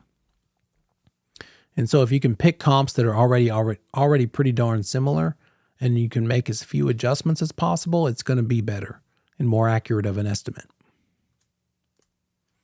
Do you think the real estate commission cares if we're good at market analysis?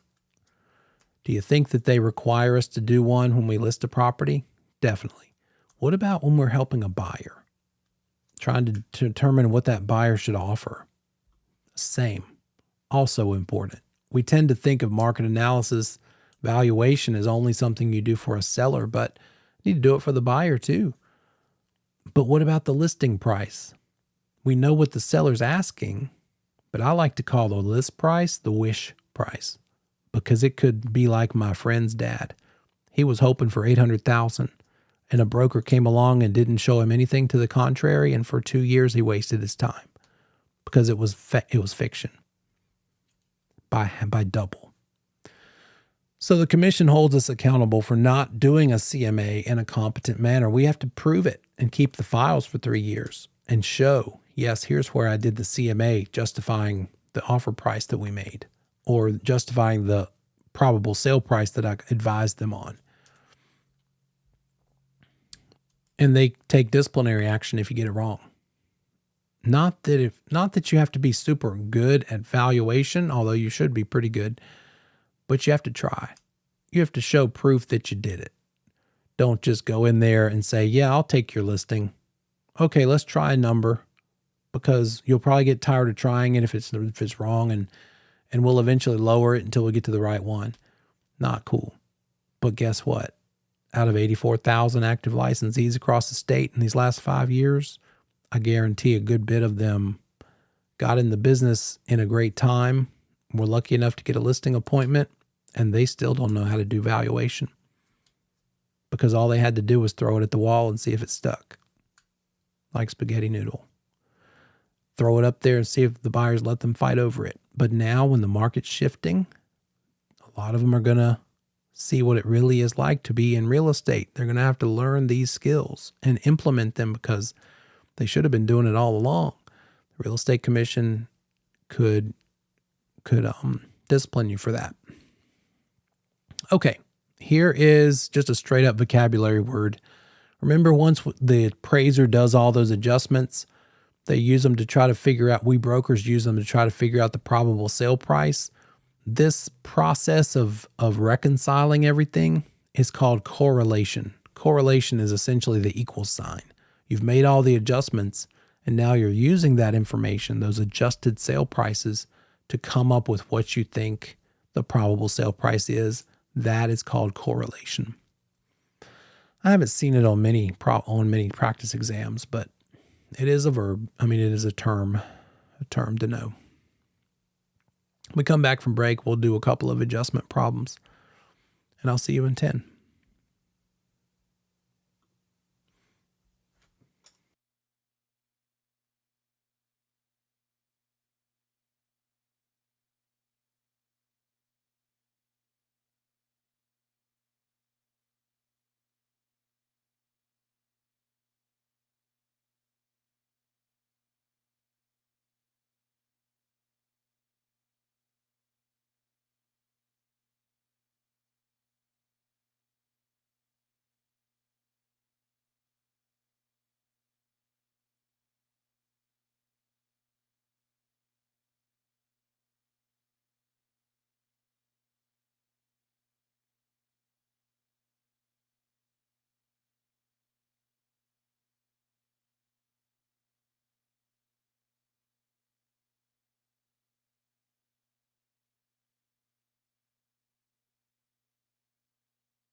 exciting and kind of different that I did today. I'm waiting for my child to wake up from a car nap, so I'm just hanging out outside with the bugs. But my realtor is doing like a client spotlight for some of her clients that have small businesses, and she started this month, and Cue the Magic was the guinea pig, so that was exciting. We talked about the advantages of using a travel agent for booking your Disney trip versus doing it alone.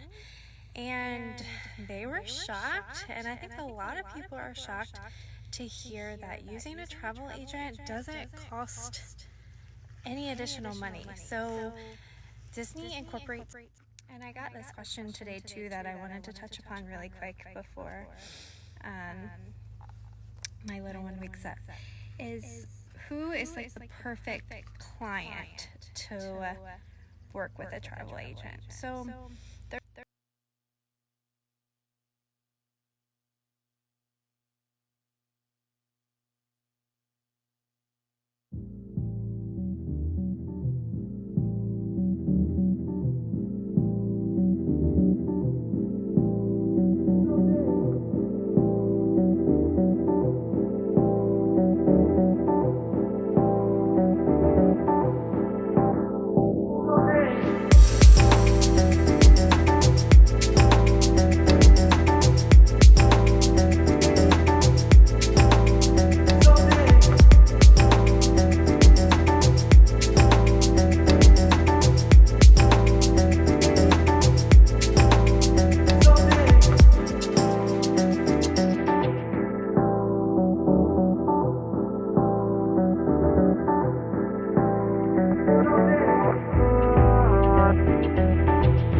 Welcome back. Last hour. Hang in there. Almost there. Okay. Well, that's not cool. Make that a little bit different sized.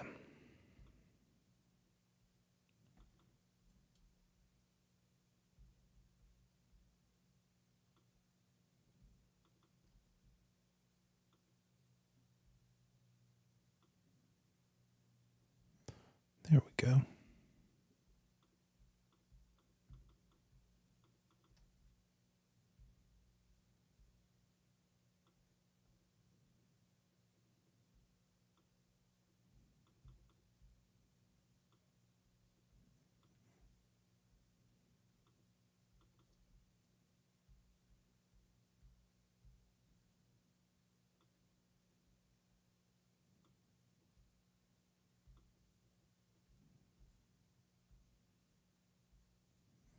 Okay, that's better.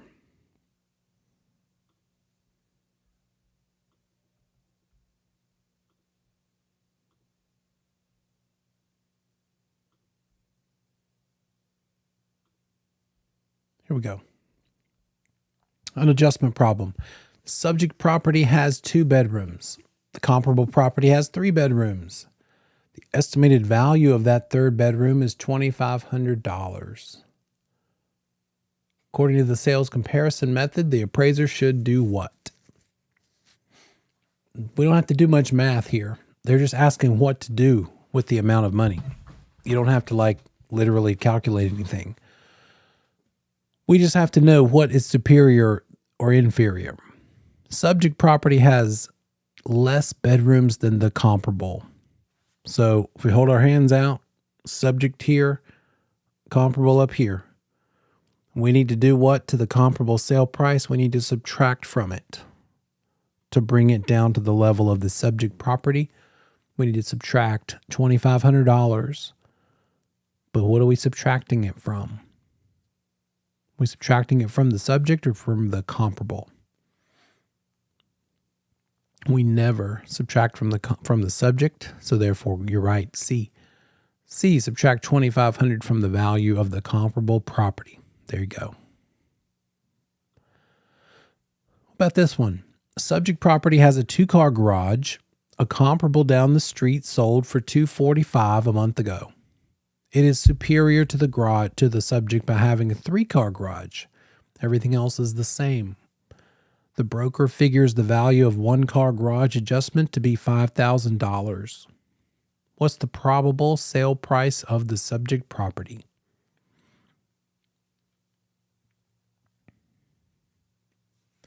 We got $245 on a comparable.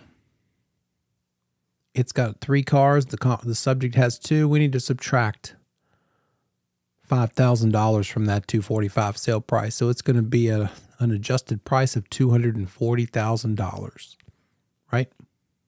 I don't have answer choices on here.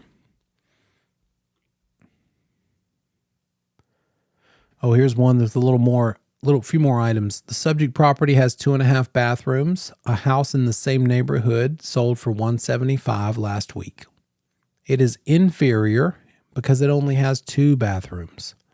Everything else is the same. The broker says a full bath is $3,000 and a half bath is worth $1,500. By the way, in real life, that proportion is probably not the same. A half bath is not literally half the value of a full bath, but for our purposes, that's what we'll work with. So what's the probable sale price of the subject property?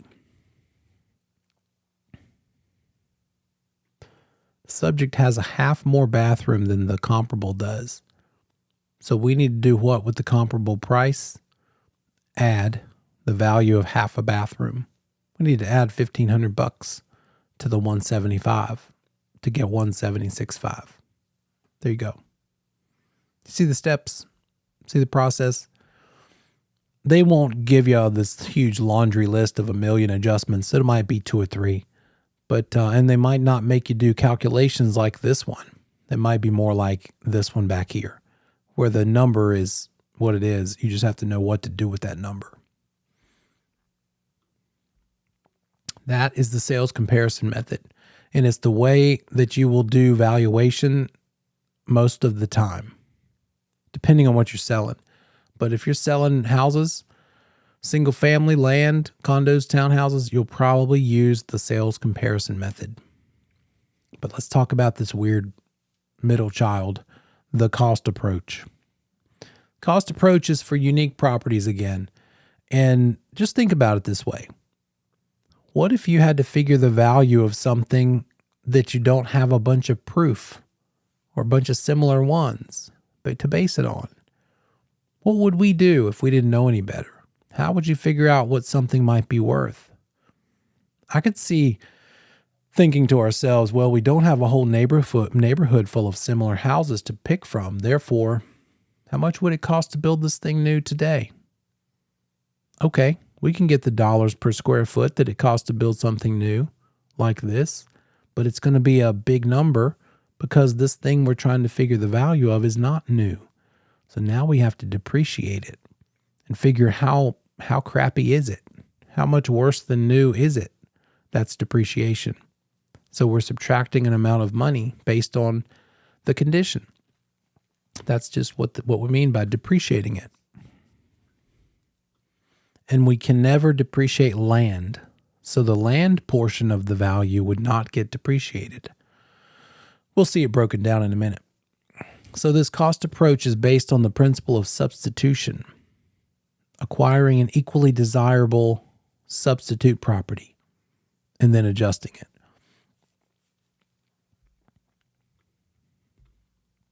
Five steps to the cost approach. Estimate the value of the land first, using the sales comparison method or a market analysis, because we can't take the money the land is worth and depreciate it. Land doesn't depreciate. Then we estimate how much it would cost to build the improvements new. Then we depreciate those improvements. Then we figure how much the depreciation is and we subtract it from how much it costs to build the thing new. And then we add the land value back in. And that's the cost approach. Let me show it to you here. This is from another textbook. But at the top of the page, it shows the land value. They figure it to be, because it's 60 by 135 feet, at $450 per front foot, which just so happens to be the way they're choosing to do it, that means the land is worth $27,000. They're adding in the improvements, the value of the improvements like driveways, sidewalks, landscaping, another $8,000. So they have a $35,000 estimate for the land, none of which gets depreciated. Now we're going to figure the building. Oops. We'll come back to that one. The building is 1,500 square feet, and they're estimating that at $65 a square foot to be worth $97,500 if it were to be built new. But we have to subtract because it's got some needs. It's got some painting it needs. It's got some structural deterioration that is incurable, and they are figuring that's worth about $9,700. So we're taking that $97,500 and subtracting $4,000, subtracting another $9,750, another $2,000 because it's got some functional obsolescence, which we'll learn about in a minute. And that means the building is worth $97,500 minus $15,000. So the building's worth $81,750 when you factor in for depreciation. Then we add in that $35,000 for the land, and it shows through the cost approach this property is worth $116,000. If it weren't for the fact that it's old and we had to depreciate it, it would be worth $116,000 plus that extra $15,000. It'd be like more worth like $130,000.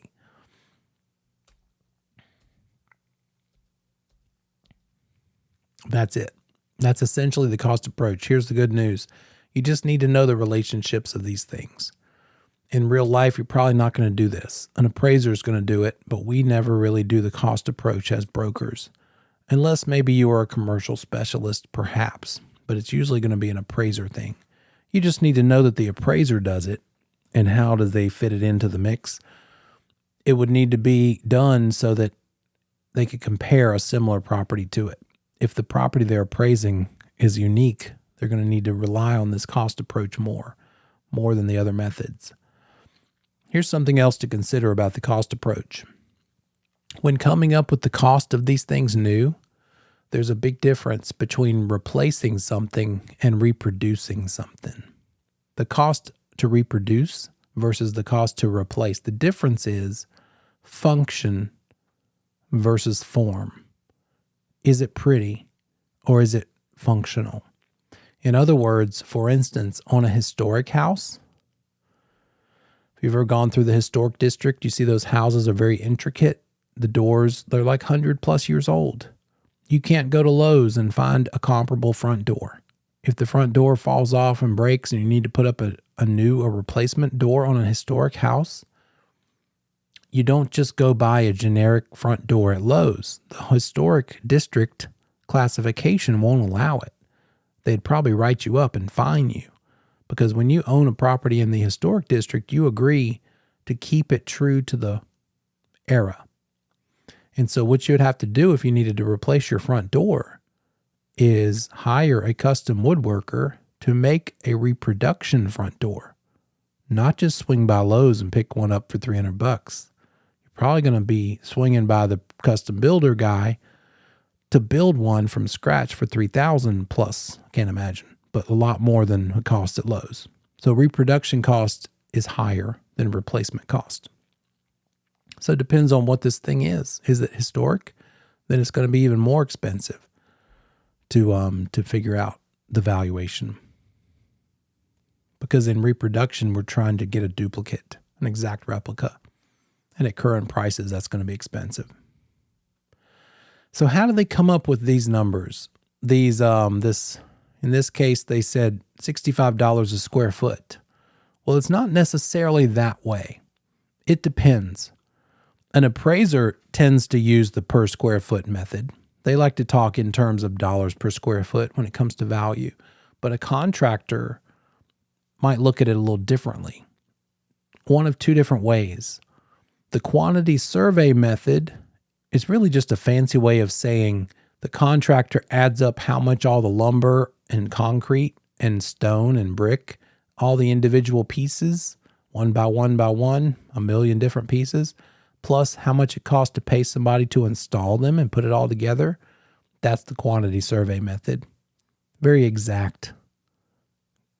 The other method that's a little faster, doesn't take quite so much pencil lead to figure it out, is the unit in place method. Think of it this way. The quantity survey method is like building a house from scratch, stick built. You ever seen them drive by? You ever driven by and you see the stacks of lumber out in the front? And they're piecing that house together, piece of 2x4 by 2x4. That would be equivalent to the quantity survey method. The unit in place method is more like a modular home. When they ship that out to the site, they put it together in 4 big pieces. So the unit in place method is like, how much does it cost to put in a foundation? Okay, add that to how much it costs to put in a flooring system and a wall system and the siding and the roof and the HVAC, heating and air system, and the insulation, the electric. So you're taking it in chunks and estimating it based on chunks for the various components of a property. That's the unit in place method. So they'll use one of these ways to determine the valuation to build it new. The depreciation comes next. That's a big part. In fact, out of all 3 of these valuation methods, depreciation is only on the cost approach. Depreciation applies to the cost approach only, not the other ones.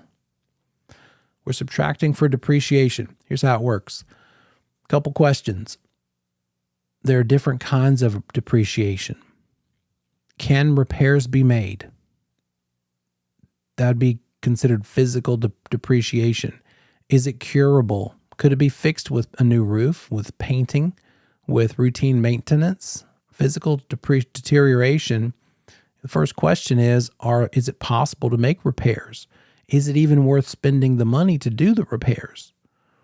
An incurable form of physical deterioration would be replacing load-bearing walls, replacing the foundation.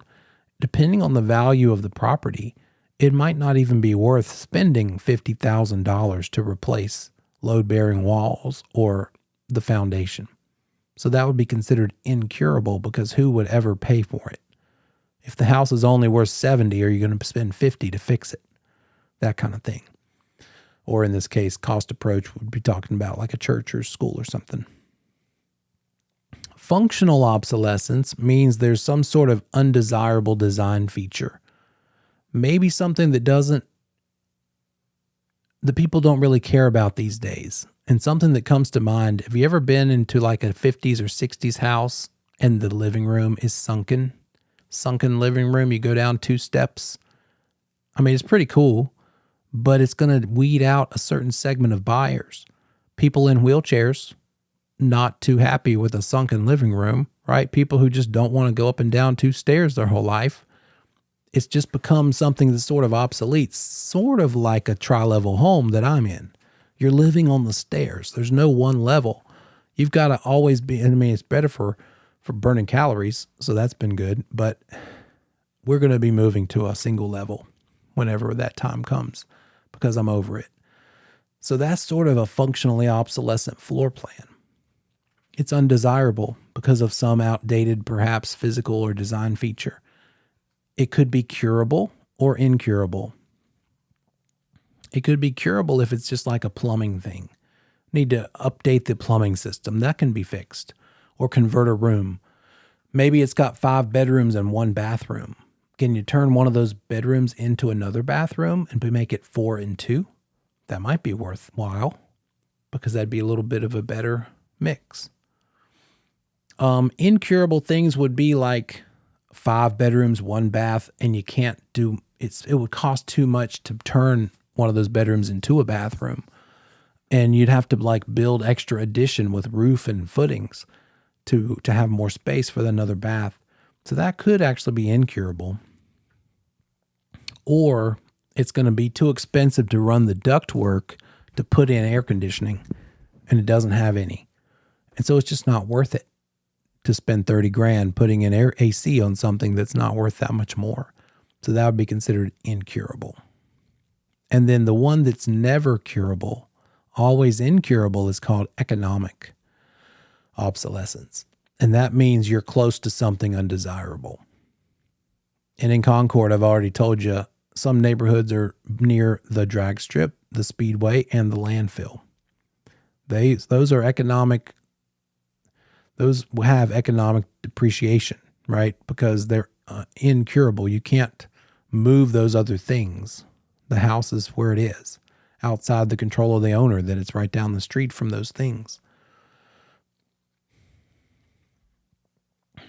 So depreciation is a loss in value for any reason. What cannot be depreciated? We already said land. What else is never depreciated when determining value? Your personal residence.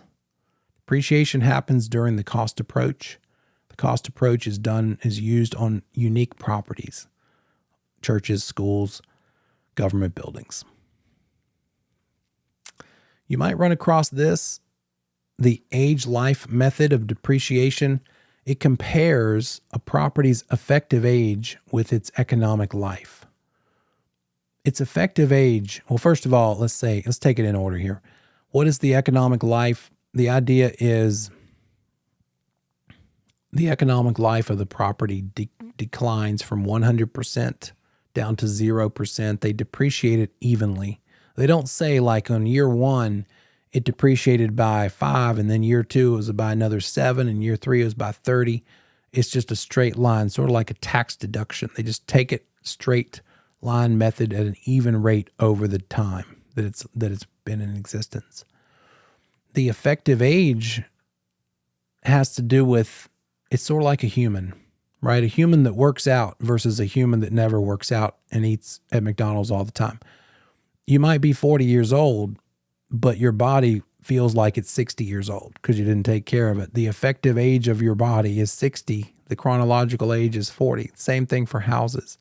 You kind of want those to be reversed, right? House might be 100 years old, but they spent a bunch of money updating it. And so its effective age is only 5 because it's got a brand new roof, new heating and air, new kitchen, new bath, new everything. That's effective age. And the appraiser will acknowledge the effective age, because it's got new systems in place, is only 10 years old. But the actual chronological age is 50. And it's the effective age that counts. That's the one that means more. Because now you don't have to replace those things. It's already been done. So the appraiser will state both of those things. It's used for these things. Cost approach is not used for income properties. And it's because there's no comparables to work with as to why we have to use a certain method, why the appraiser uses a certain method. Out of all 3 approaches, sales comparison, cost, and income, this is the one that's always going to result in a higher estimate of value because it all starts with a new construction estimate. So it tends to be the highest of the 3. All right, that's it for cost approach. We've talked about sales comparison. That leaves one more. This one I could see you possibly dealing with because if you get involved with investors, they're going to care about how much the rent might be, how much the operating expenses might be. They're going to want to know something called the net operating income. Ever heard of that term? Net operating income. And so let's break it down. With income property, they're less concerned with the present, with the current value as far as the sales comparison method, and more concerned with the future rights of income. Owning this property means you get to own or get to receive income from it in the years to come. So the income that property creates or derives controls how much it is worth. The value of the property depends on how much rent you can charge and how well you run this machine, this investment machine.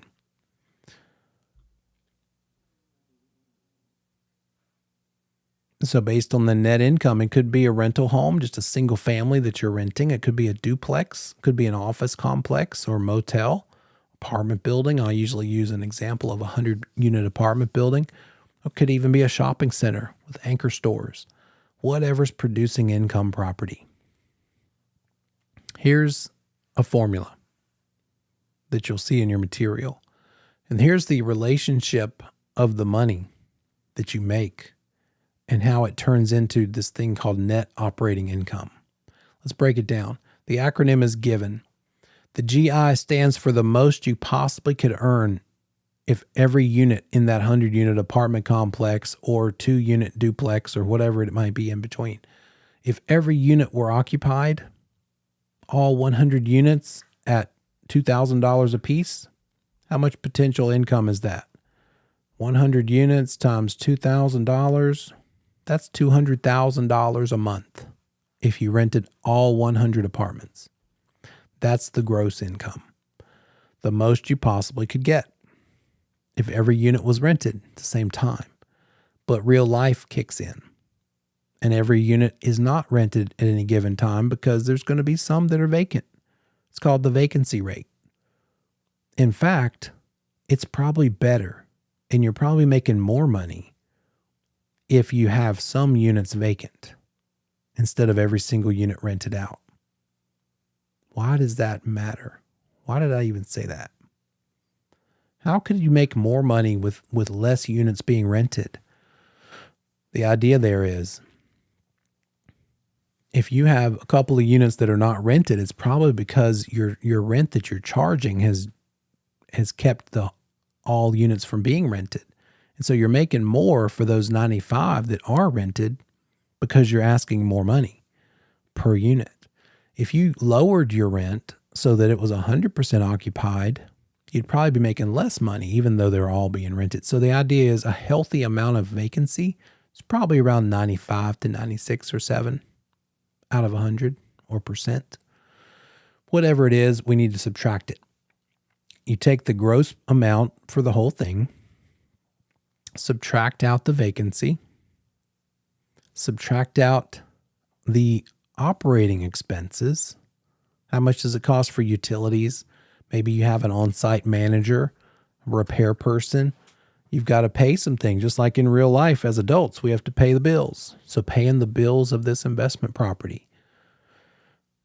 The one thing that's not included in that expense column, out of all the things you have to pay, there's one very important thing not in that list, and that is the loan payment. It's a term called debt service. Debt service, same thing as making your mortgage payment. And so debt service is not in this calculation. We handle that next. But to get to the net operating income, it never includes debt service. The idea is the appraiser doesn't care if you've chosen to buy this property all cash or have a loan. It's still worth what it's worth. And it's going to be, the net operating income is going to be based upon the vacancy and the expenses compared to the gross income. So it's just simple subtraction. The NOI, or the net operating income, is what you get when you do this calculation. So there it is again, gross income with 100% occupancy. Subtract out for the vacancy. If it's 5% vacant, then that means it's 95% occupied. And once you subtract that, before you've taken out the operating expenses, what you have now is the effective gross income. You might see that word. Then you take out all the expenses: taxes, insurance, maintenance, management, utilities, reserves, all except for the mortgage. And that leaves you with the net operating income. So if you're an investor or a broker helping an investor, the question the investor has is, what is the NOI of this property that I'm thinking about buying? What's the most I could rent it for? What's the typical vacancy rate right now? And maybe I could improve that by running it better or changing the rent. And what are the operating expenses? Maybe I could improve that when I'm the owner by cutting some of these expenses. But currently the NOI is X dollars. Now here's the thing about NOI. Well, first of all, why is that debt service not included? Again, the appraiser always assumes a cash purchase, so they don't factor in mortgage expenses yet. Now, the NOI is a number that's related to the market value. If you know the net operating income, you can figure out what the property should be worth. And that hinges upon basically a rate of return called a cap rate, capitalization rate. Think of it like this. Do you have a savings account? Do you have money in a savings account? What's the interest rate in your savings account? Not much, right? It's not in that savings account so you can make a bunch of money. It's in there so you can park your money for a minute or for a long time. And it's a very stable, secure place, but you're not risking much, and so you're not getting much of a reward. Well, cap rate is sort of like the percent, right, of any investment. The relationship looks like this. Another T formula. The net operating income that you found out by looking at the financial statements goes on top. The capitalization rate is something you're going to learn through research of similar properties. In fact, let's see if I can show you. If you look on commercial websites of income property,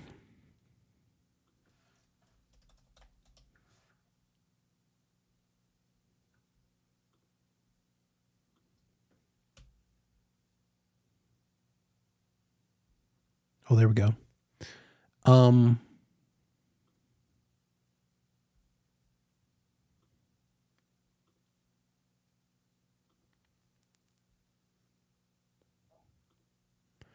I just went onto LoopNet. You can look on that yourself, loopnet.com. It's a common commercial. It's like an MLS almost for commercial brokers. And I just looked up office properties for sale in Charlotte. And as we scroll down, look at there. An office building for sale has a 3.93% cap rate. They're advertising the cap rate on that one. Let's see if another one has it.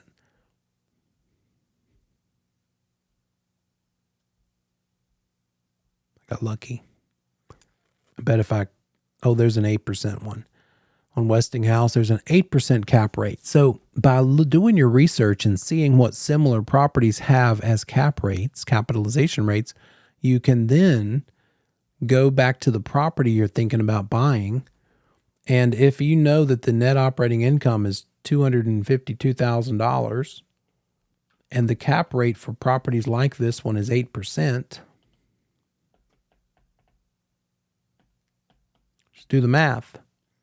And that shows you that the approximate value should be somewhere around $3 million. So the relationship of NOI to the market value lies within the cap rate. The higher the cap rate, the lower the market value, because they're both on the bottom.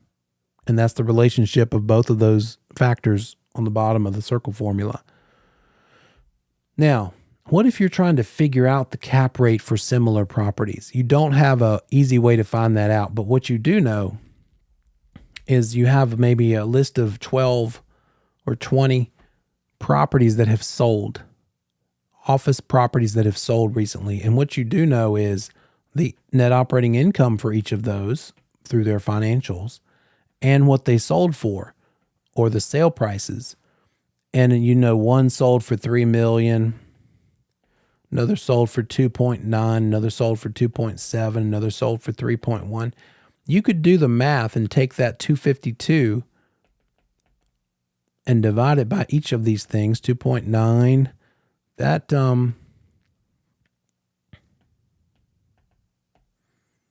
gives a certain cap rate.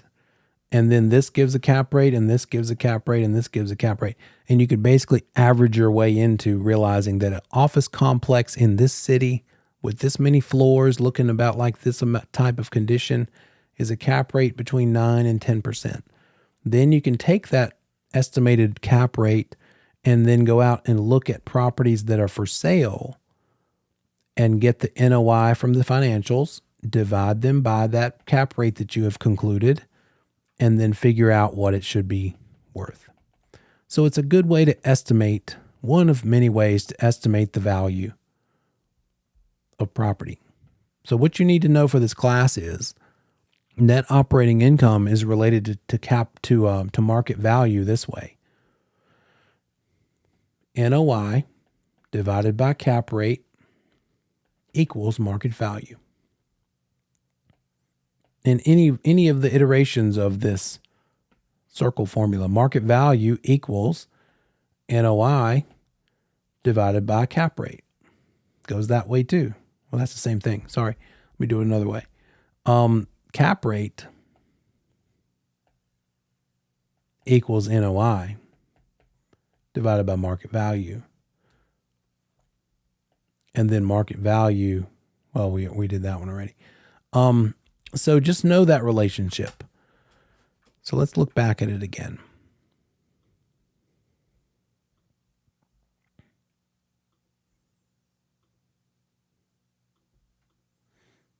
It's basically the rate that enables an investor to get a return on their investment.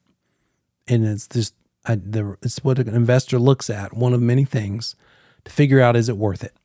Do they want to buy this thing? And so that appraiser will make an estimate of what the cap rate of similar properties as this subject property is. What's a typical cap rate for this kind? When I teach a post class, sometimes I'll have a guest speaker, and it'll be a commercial broker who has got a YouTube channel. His name's Michael Bull, and he's out of Georgia, and he's a specialist in office property. Typically what you'll find is in commercial real estate, they don't just do blanket generic commercial across the board. They do a very niched down specialty. So his thing is office complexes, office property. And so I asked him on the call, what tends to be the cap rate for the properties you deal with? And he said, it kind of depends for him between 7 and 8%, maybe 9, not like 10, 11, 12. So it's just going to depend on the property, the use of it, the value of it, the location of it. And the main thing is this relationship. If you like linear math, there it is up top. Okay. And as that cap rate goes up, the market value goes down. Here's our formula again. Gross income, subtract out the vacancy. That gives you effective gross income. Subtract out the operating expenses. That gives you net operating income. And then we can go horizontal and take that net operating income, divide it by the market value to get cap rate, or divide it by cap rate to get market value. It works both those ways. Now let's keep going. The NOI, if we subtract how much our mortgage payment's going to be, that brings us to this final number. And I know you've heard this term, cash flow. Everybody wants to know how much they're going to flow, how much cash is going to throw off. What's the cash flow of this investment property? That's after all expenses have been deducted, including debt service. Because obviously, if the cash flow is $100,000, but then you choose not to buy it with cash, instead you choose to have a loan, it's going to cost you $97,000 for the year to pay the mortgage, then your cash flow is $3,000 for the year. Right? It affects it in that way. Just like the NOI has this kind of horizontal relationship with a rate, so does cash flow. If you divide the cash flow by the original amount of money you invested, then that gives you the equity rate of return. Looking at the chat, that's a good question. Can you claim the vacancy as a loss for the business? I'm not sure. I just don't know. That's a CPA question. You won't need to know that for this test. That's the good news. Now, that given formula is a pretty exact, pretty detailed way to figure out value using NOI and cap rate. There's another way, but if it's got to be a smaller property, just a simple kind of rental property, and that's called the gross rent multiplier method. Again, you're an investor or a broker helping an investor, and they're trying to figure out, should I buy this place? Is it overpriced? And so what you're looking at is what's the amount I could possibly rent it for? And you take that rental amount, multiply it by a gross rent multiplier, and that tells you what the average price should be, what the estimated market value should be. So it's just a quick method of estimating the value of small rental properties based on the rent and a known rate called a gross rent multiplier that you would discover in your research. Quick kind of rule of thumb. It doesn't take into account expenses, debt service, none of that. It's just, the rent, gross rent multiplier for properties like this in this area. You can estimate roughly what the most you should probably spend for the property would be. Okay. We're closing in. So, once the appraiser has used these three forms of valuation, they're going to reconcile them together. And that's going to be based on their opinion. No two appraisers are going to do the same. Reconciliation. It's analyzing and weighing the findings from those different approaches to come up with the value. So more weight is given to the one that's more like the subject property itself. Don't forget this part. We mentioned it earlier. The first step in the appraisal process is defining the problem. The last step in the appraisal process is reconciliation. Those are easy points. Write that one down. Okay. Let's do a little recap.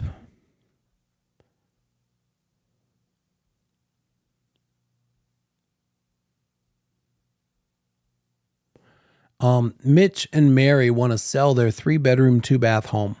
Sits on a half an acre. It was built in 1968 and has a 2-car garage and a sunroom. The best comparable property was built at the same time and has 3 bedrooms, 2.5 baths, half-acre lot, double-car garage, and no sunroom. Current data indicates the values of these various things. So let's see what the differences are first, and let's write them down. One thing is, are the bedrooms any different between the subject and the comparable? No difference there. We don't need to adjust for bedrooms. What about the bathrooms? The subject has 2 baths. The comparable has 2.5 baths. So we're going to need to subtract for the bathroom value. What's the value of a bathroom? Looks like $6,000. So we'll call a half bathroom $3,000 for our purposes here. What about the lot? They're both on a half acre. Okay, no adjustment necessary. What about the garage? Okay, they both have a 2-car, no adjustment necessary. And then a sunroom. The subject has a sunroom. The comparable does not. So if the comparable does not, we need to add the number in for a sunroom, which we've estimated is worth $45,000. Is that it? Do we have any more adjustments?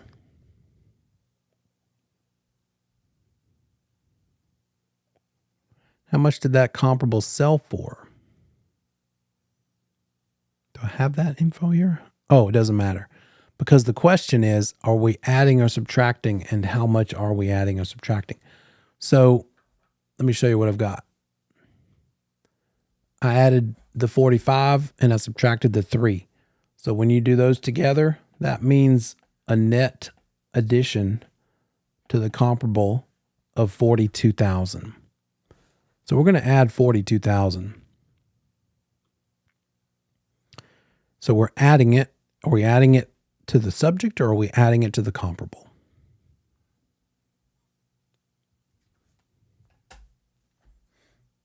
That's right. You got it. It's number 4. Definitely never the subject. So that's easy. We can weed them out that way. And we didn't have to adjust for bedrooms or acres or garage. We adjusted for bathroom and sunroom. And there you go. Good job. Broker Billy has a listing appointment for a 3,600 square square foot home on 2 acres. The home is on the main channel of a lake, has 5 bedrooms, 3.5 baths, a pool, and a boat dock, and cedar shake, and 3-car garage. The most recent sold that seems to match this home has 3,800 square feet with 5 bedrooms, 4 baths, and it sold for $2,200,000. The recently sold home is also lakefront with a boat dock, no lift, garage, brick. So, what would the correct adjustment be? All right, let's figure out the differences. We've got the subject with 3,600 feet. The comparable has 3,800 feet. I'm writing things down. I'll share with you in a second. So the comparable has more square feet. So we need to subtract for the square footage for 200 square feet of a difference. What's next? 2 acres versus, no, they don't mention it on the other one, so we can leave that one alone. 5 bedrooms, that's no different. The bathrooms, though. The subject has 3.5 baths. The comparable has 4. So it's got a half a bath more, so we need to subtract a half a bath's worth. What's next? We'll fit those values in a second. The comparable sold for $2.2 million, by the way. We'll jot that down here at the top. Oh, boat dock. They both have it. No boat lift. Okay, one has it, one does not. So the subject has a lift and the comparable does not. We need to add to the comparable for the cost of a lift, the price of a lift. 3-car garage versus, okay, they both have that. Brick versus cedar shake. The brick is worth more. So we're going to subtract from the comparable to make up for the siding. And I think that's it.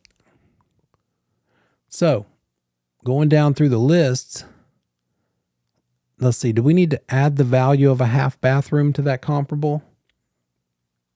No, we would be subtracting the value of a bathroom.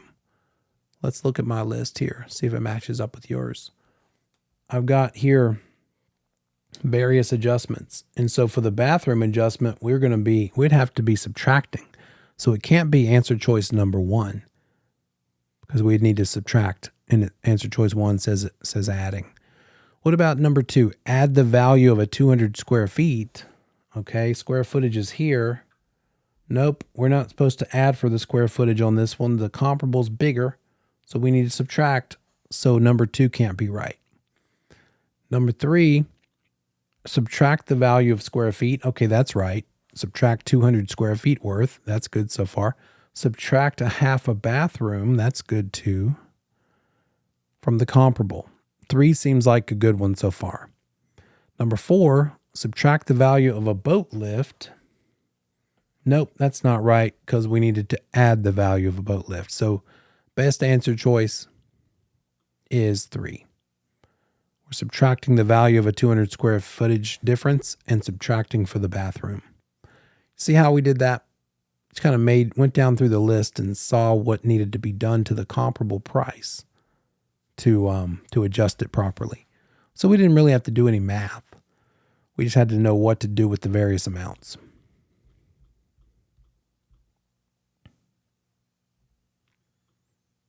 Okay. Recap continued. The cost approach involves the principle of substitution. You're estimating land, separating it, depreciating the cost to build the thing new, and adding the land back in. It's for special purpose properties because there's no comparables available.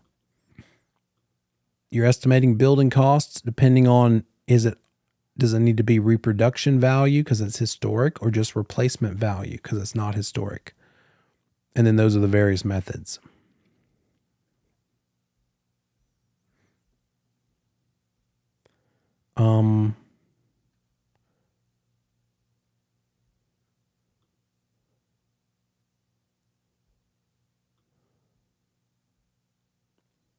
We come back next week, we will go over this again. We'll kind of hit some some various examples of determining these things, kind of help solidify it. I would say do that CD exercise I gave you.